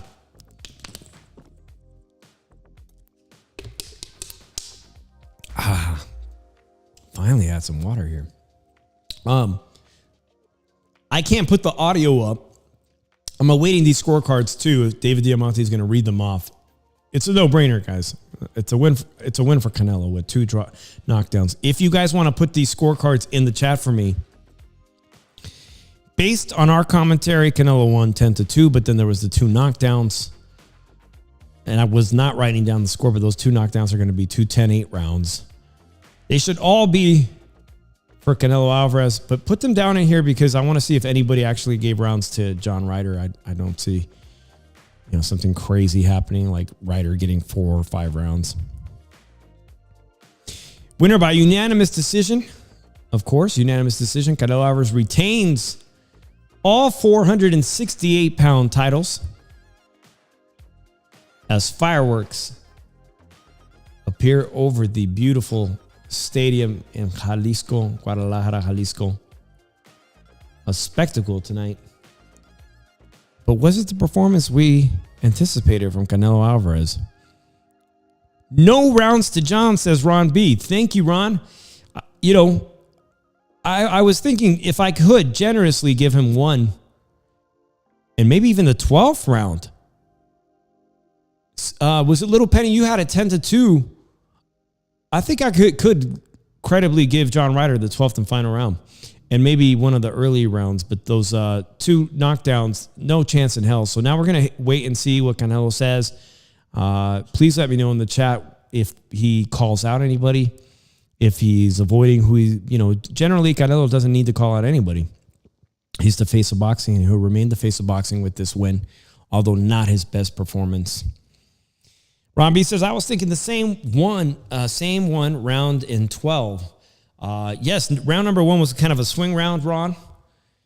Not much action in that one, and you could have, based on activity, maybe given that round to John Ryder, the opponent, but still 120-108, says Little Penny, as my feed is breaking up.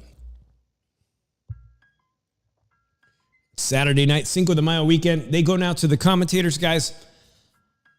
I'll give you my final thoughts if anybody wants to join in. If anybody wants to call in right now and give their thoughts.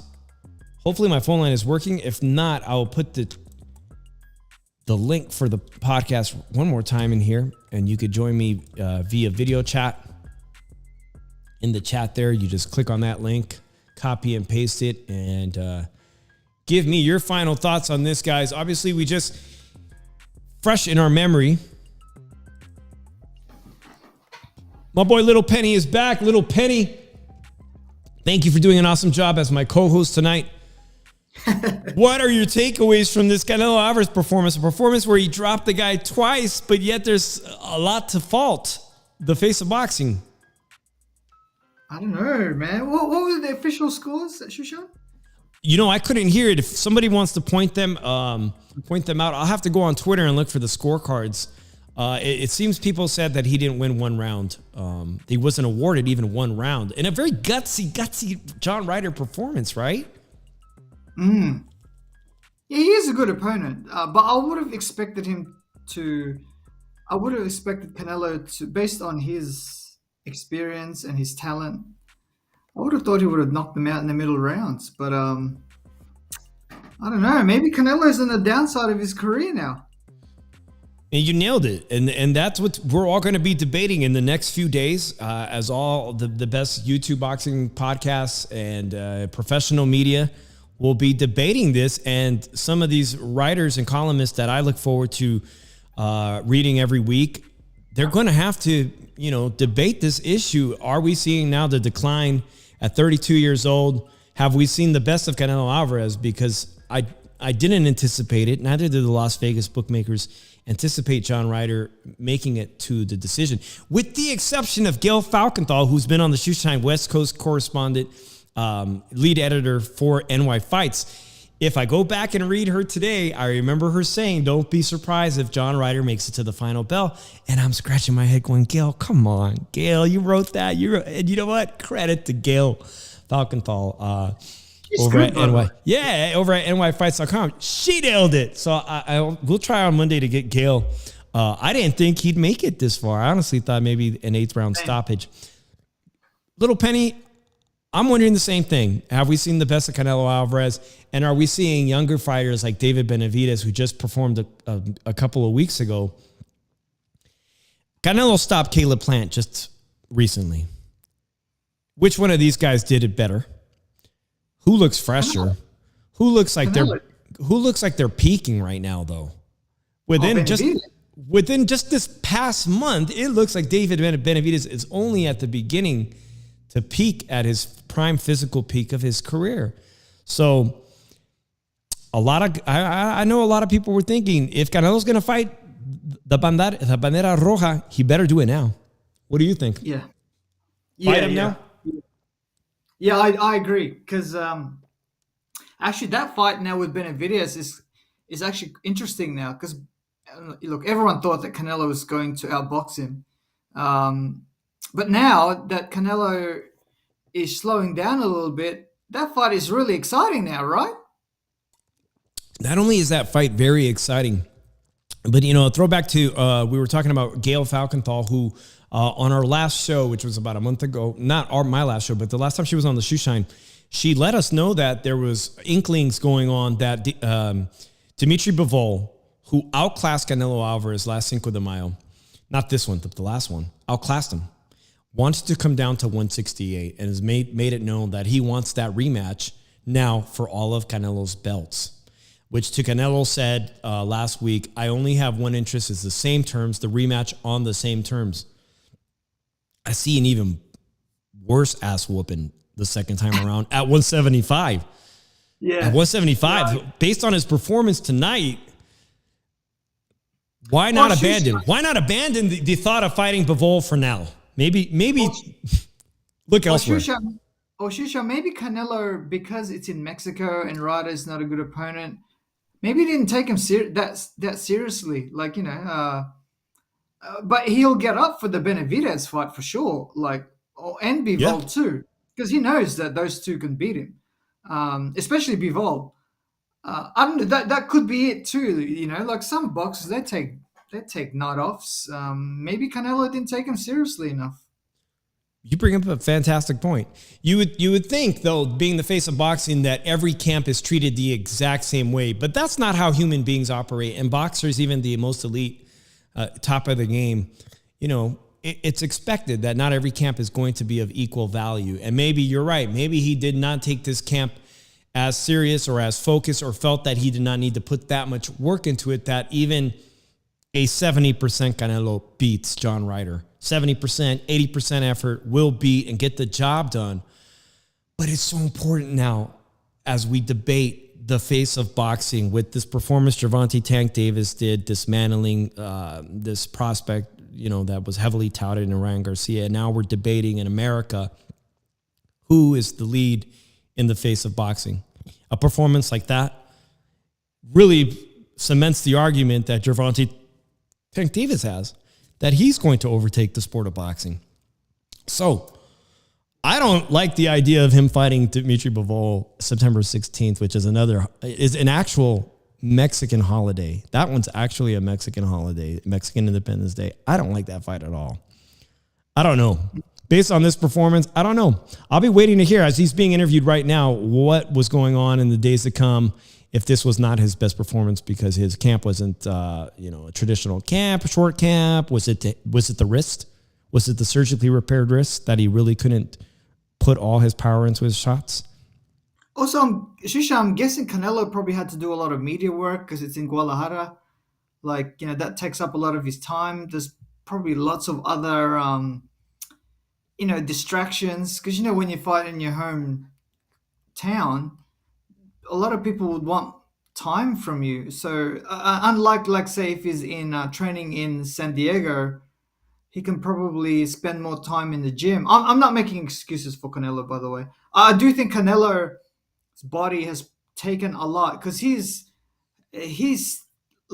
taken on he took a beating from Mayweather. He took a lot of big shots from Gennady Golovkin twice. He's fought Lara. He's fought everybody, man. Like when you fight the best of the best at 154, 60, 168, and 75 as well, you know, your body will take a beating. Like, you know what I mean? And it's not like, you know, he's had a few tune-up fights, but for the majority of the time, Canelo has fought a champion or a former champion that's really good. I don't know, maybe undeniable, which is why, as I started off my journey as a boxing podcast, I was not always the greatest fan or supporter of Canelo Alvarez's career, but he earned my respect as he earned many people worldwide and internationally by taking on all the big fights or the heavy challenges and coming out 99% of the time successful. And so he deserves that. Going forward, though, I still got to sit and think about this fight. Why did it come across like such a difficult night of work for Canelo? And should I be concerned about these tough opponents? I'm going to need to think very long and hard about that. And we'll see what he says. If he still wants to stay on schedule to keep this fight with Dimitri Bivol that they want to have at 175. Or if Dimitri Bivol says, okay, I'm not interested no matter what the pay is because I want your titles at 168, which I think is a very dangerous proposition. I think that's a better situation for Canelo. 100. I don't think he can beat. I don't think he can beat Bivol at 175 because Bivol's too big. Very strong. Yeah, and his punches, even though Bivol is not considered like a big puncher at 175, because Canelo is not a light heavyweight, his punches on Canelo actually hurts him because Canelo punch resistance is really at 168. And not only that, he's bigger than Canelo.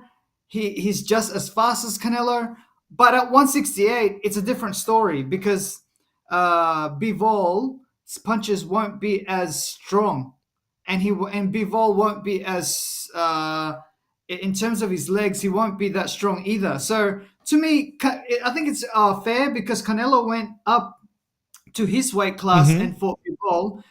Now that he lost, right? Wouldn't it be fair to go into Canelo's weight class? I think so. I mean, my first thoughts were I loved it. I loved it at 168. And most people you see on social media commenting will say, of course, he's worried and concerned about being at a disadvantage against Bivol at 168 and losing his titles there.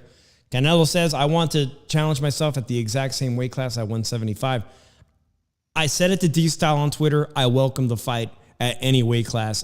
Dimitri Bivol is the most dangerous opponent Canelo can face, even more dangerous than David Benavidez because styles make fights, and I think David Benavidez can play into Canelo Alvarez's strengths, where his weaknesses really came out in that fight against Dimitri Bivol.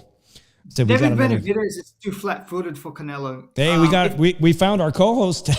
Drew Evil's going to join us. Let me add Drew here. All right, let me make this smaller. Drew Evo. Drew, you're on here with me and Little Penny. The fight just ended. It's Saturday night, Cinco de Mayo weekend.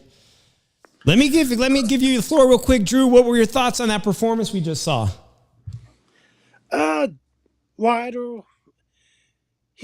Tell you the truth, when he's in the high guard, Canelo, I thought Ryder has a lot of good moments with Canelo when he was in the high guard because Ryder was able to get uppercuts inside the high guard. He was able to get the hook shots in. He was able to do his type of fight with Canelo and everything. Like, I gave Ryder 3 rounds and everything. I actually gave him 3 rounds. I really thought that there was a couple swing rounds, but I gave him 3 rounds. But like, am I shocked he didn't stop him? I think that'll be controversial on Monday's show, Drew, that you gave him 3. Which 3 were they? I gave him the first. Okay. I gave him the second. And I gave him the fourth. I believe I gave him the 4th round. That was it. Okay, well, I'm surprised because I gave him. I could see an argument for 1 and 12, but not 2 or 4. But that's neither here nor there. The truth of the matter is that it was an underwhelming performance by Canelo, even though he dropped him, Drew. And I have to ask your thoughts, and we'll talk about this more elaborately Monday because I didn't think I was going to be on this long, Drew. I have to ask you, Drew, but are we seeing Canelo Alvarez now at the decline of his peak of his career? I want to say he's on a decline and everything because this was a guy that was rough. He was a guy that was inside the whole time. He was a guy that was really a type of fighter that Canelo's not used to fighting. A guy that was to stay in front of him, try to hold him, try to do everything to make it a rough night for Canelo. It was a rough night. You And think like, the southpaw stance had a little bit to do with it too? You know, famously, we've yeah, talked about it. Dimitri Boo Boo Andrade cannot get a fight with Canelo Alvarez, and he's even more of a dangerous type southpaw. and that's why you don't see Canelo fight southpaws often. Like Or like at least not Felipe, heavy-handed ones, not known for power like somebody like John Ryder. yeah, like I believe that this may be like the be this. I want to call it the beginning of the decline for Canelo because I still think he beats Benavidez right now. Because Benavidez is the type of guy that will fall into Canelo's hands with the way he fights and everything. But I think he should not fight Demetrius Bivol. He will get it would be the same result 9-3, 10-2 that it was last time. And I don't think this fight should happen unless it's at 168. Canelo lost that last fight. He does not call. The thing about it is, you can call what the fight is. You can make more money because you're the aid side. But at the end of the day, he beat you. He should have the opportunity to come down to your class and fight you for your belts because he gave you a shot at his belt. And for the people that always are telling me, no, that's not right. That's not right. You gotta stop. You gotta stop doing the bullshit because that's complete bullshit. If you believe that he should not be able to fight at 168 for his belts.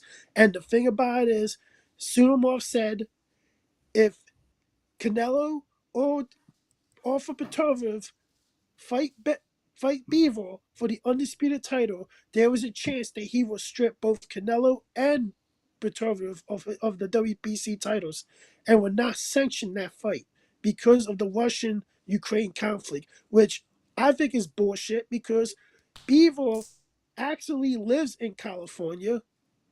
Petrov is Russian. He was born in Russia. He lives in Canada now.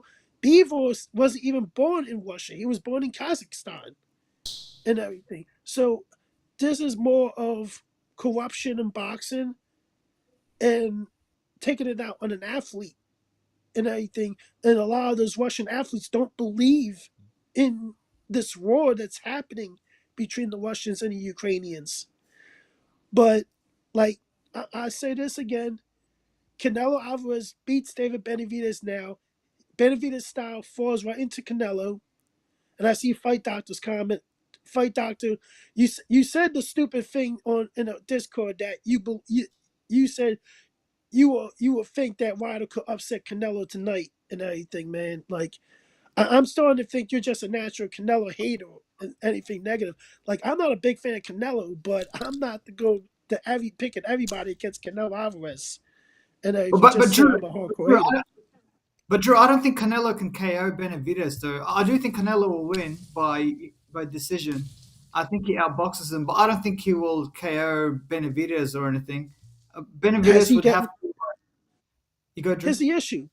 Has he ever felt a power of Canelo No, for no, 12 rounds? no. You're going to see how much power he can take. Mm. Because guys that he's been in the ring with, he's been able to walk through them. Because it's how David Lemieux washed up. Smaller, washed up fighter is his first fight at 168. He's a natural 154, 160 fighter. And he was past his prime. Like like Anthony Durrell past his prime and everything. Like he had problems with Caleb Plant, and not a lot of people wanted to point them out, but he did have problems with Caleb Plant in that fight. But I really think that he plays into Canelo's hands. Yeah, If you watch this fight tonight and you watch Canelo fight a much taller fighter and everything, those taller fighters will fall into Canelo's hands. He doesn't do that high guard. Canelo does that movement. He did the high guard because Ryder is that rough, rugged type of fighter that's gonna go hold and try to hit you off the hold. He's gonna try to make it dirty. He's like a modern day Hopkins, if you look at it, because Hopkins will hold and punch you. yeah, he did. Drew, So totally agree with you that he was operating strangely under that high guard too much tonight. Too much tonight. And I was wondering if the height was an issue. I'm letting you guys two banter really quickly. I'm going to get something really quickly. Like, But Drew, Benavidez is so big for 168 though. Like, you know what I mean, Drew? Like, he should really be fighting at 175. but you want to know what? You want to know something? I don't think he. I don't think he beats some of these top guys at 175. Like, I just Nah, don't see. I can't see him beating Petrov. I can't see nah, him beating Bivol. I'll be nah. honest with you. He doesn't have I the really punching power. think I really think Demetrius Bivol easily beats David Benavidez. Like, I agree. Demetrius Bivol is the type of guy that uses his distance and uses his distance well, and would keep Benavidez as a at a range that if Benavidez was decided to go to try to get in there, Bivol can go counter him right away. And because Benavidez, if you look at it, he's a range fighter too.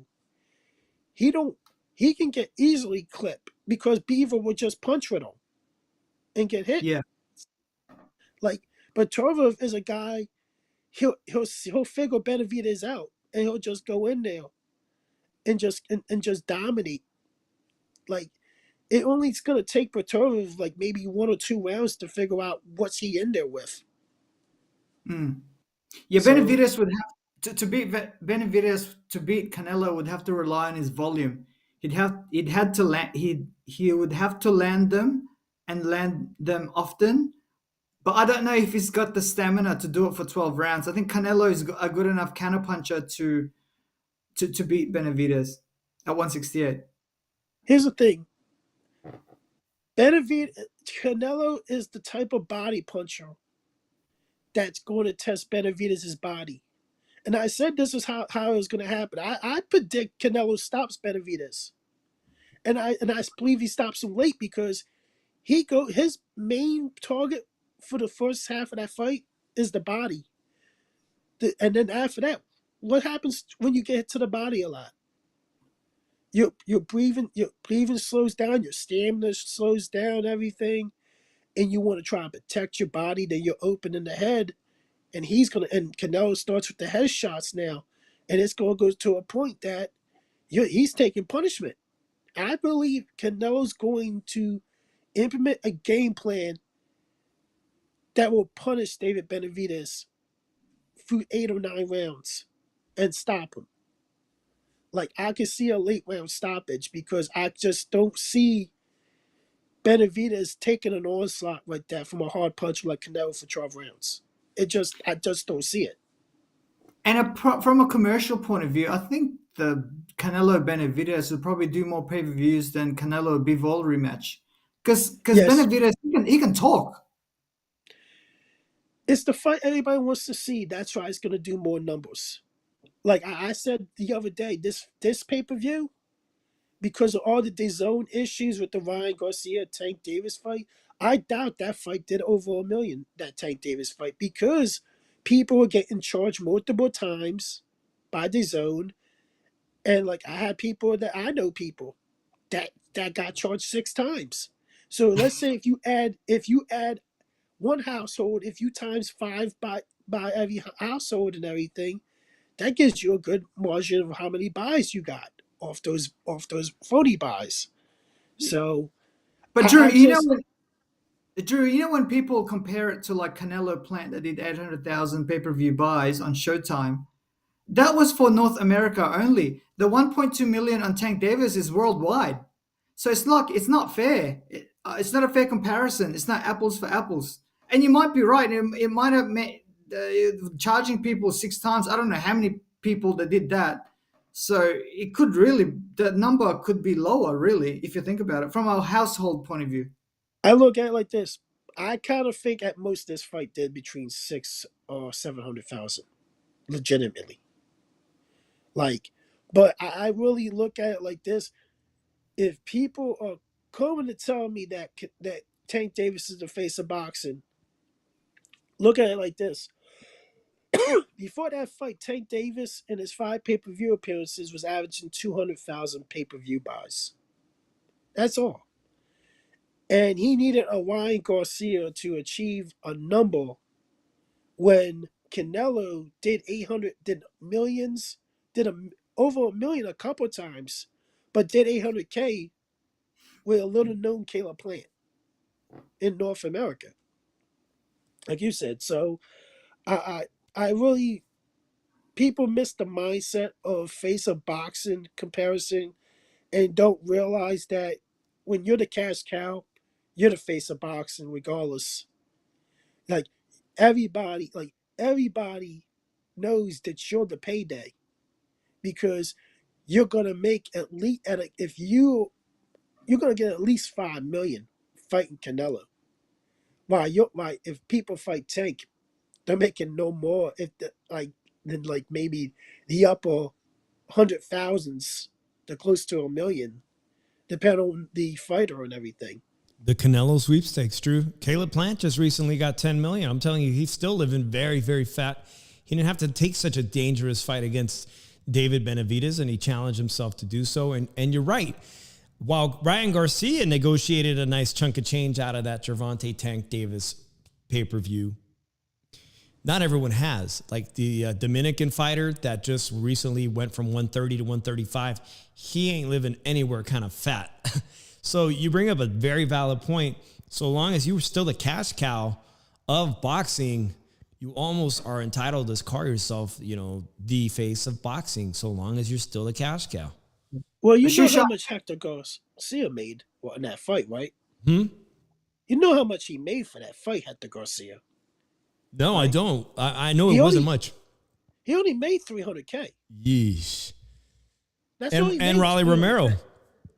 What did Raleigh Romero make? Raleigh Romero, since there was a build-up, he probably made close to $500,000. Yeah, nowhere near the Canelo sweepstakes. Little Penny, what were you going to say? I was going to say that this pay-per-view, the Canelo Ryder fight, this is not going to look good. Just to be honest, this is not going to look good. 100,000 buys. I say 300 because there's a lot of hardcore boxing fans out there. 300,000 is not bad, but yeah, it's not going to look good. 100,000, and if this does 300,000, it's a success because he was able to do that with John Ryder. But I think this fight does 100,000 mainly because of what happened the last pay-per-view with DAZN. DAZN's really fucking up, and they did at the worst time when Canelo Alvarez is coming back. But this Bivol fight, it's not happening. Demetrius Bivol is not going to give him another shot at his crack at his title. He wants to be undisputed at 168. But Drew, I think Canelo will fight him eventually. Maybe not in September this year, maybe May of next year, but he'll have to fight him eventually. He can't not avenge it. The problem is, Beaver's gonna sell. You fight. I want your belt. I want to fight for your belts. If you're not gonna give me a fight for your belts, I'm not fighting you again. I got really nothing to prove now. I beat you already, but I deserve a shot at your belt since I gave you a shot at my belt. And a lot of people are gonna been telling me, "Oh, that's not right, Drew. That's not right, Drew." I'm gonna tell you, I don't care if it's not right to you or not. Drew, you're bringing up a good point. Man, is at what point does Bivol control the driver's seat position? He's trying to assert himself as being in the driver's position as you want the rematch. You want the rematch. So let's make the rematch under favorable terms to both of us, which is at 168. I want your titles on the line, and I'm going out of my way to weight train myself. And since you want the rematch, let me have it on these terms. So I have no clue how this is going to pan out, Drew. I would not be surprised if Dimitri Bivol walks away from the negotiation and says, the hell with it. I already fought you once. You know what? Let's move forward with the Beterbiev fight. But look at it like this, Dave.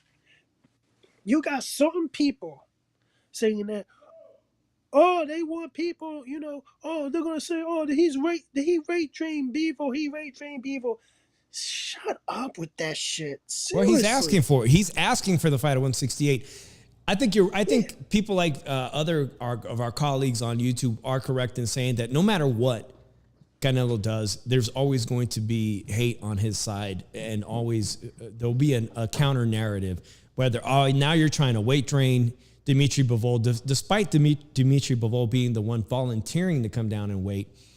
And then if Canelo moves up to 175, hey Drew, I appreciate you, man. I will see you Monday night. I appreciate everybody that joined us tonight. Little Penny, actually, this is perfect.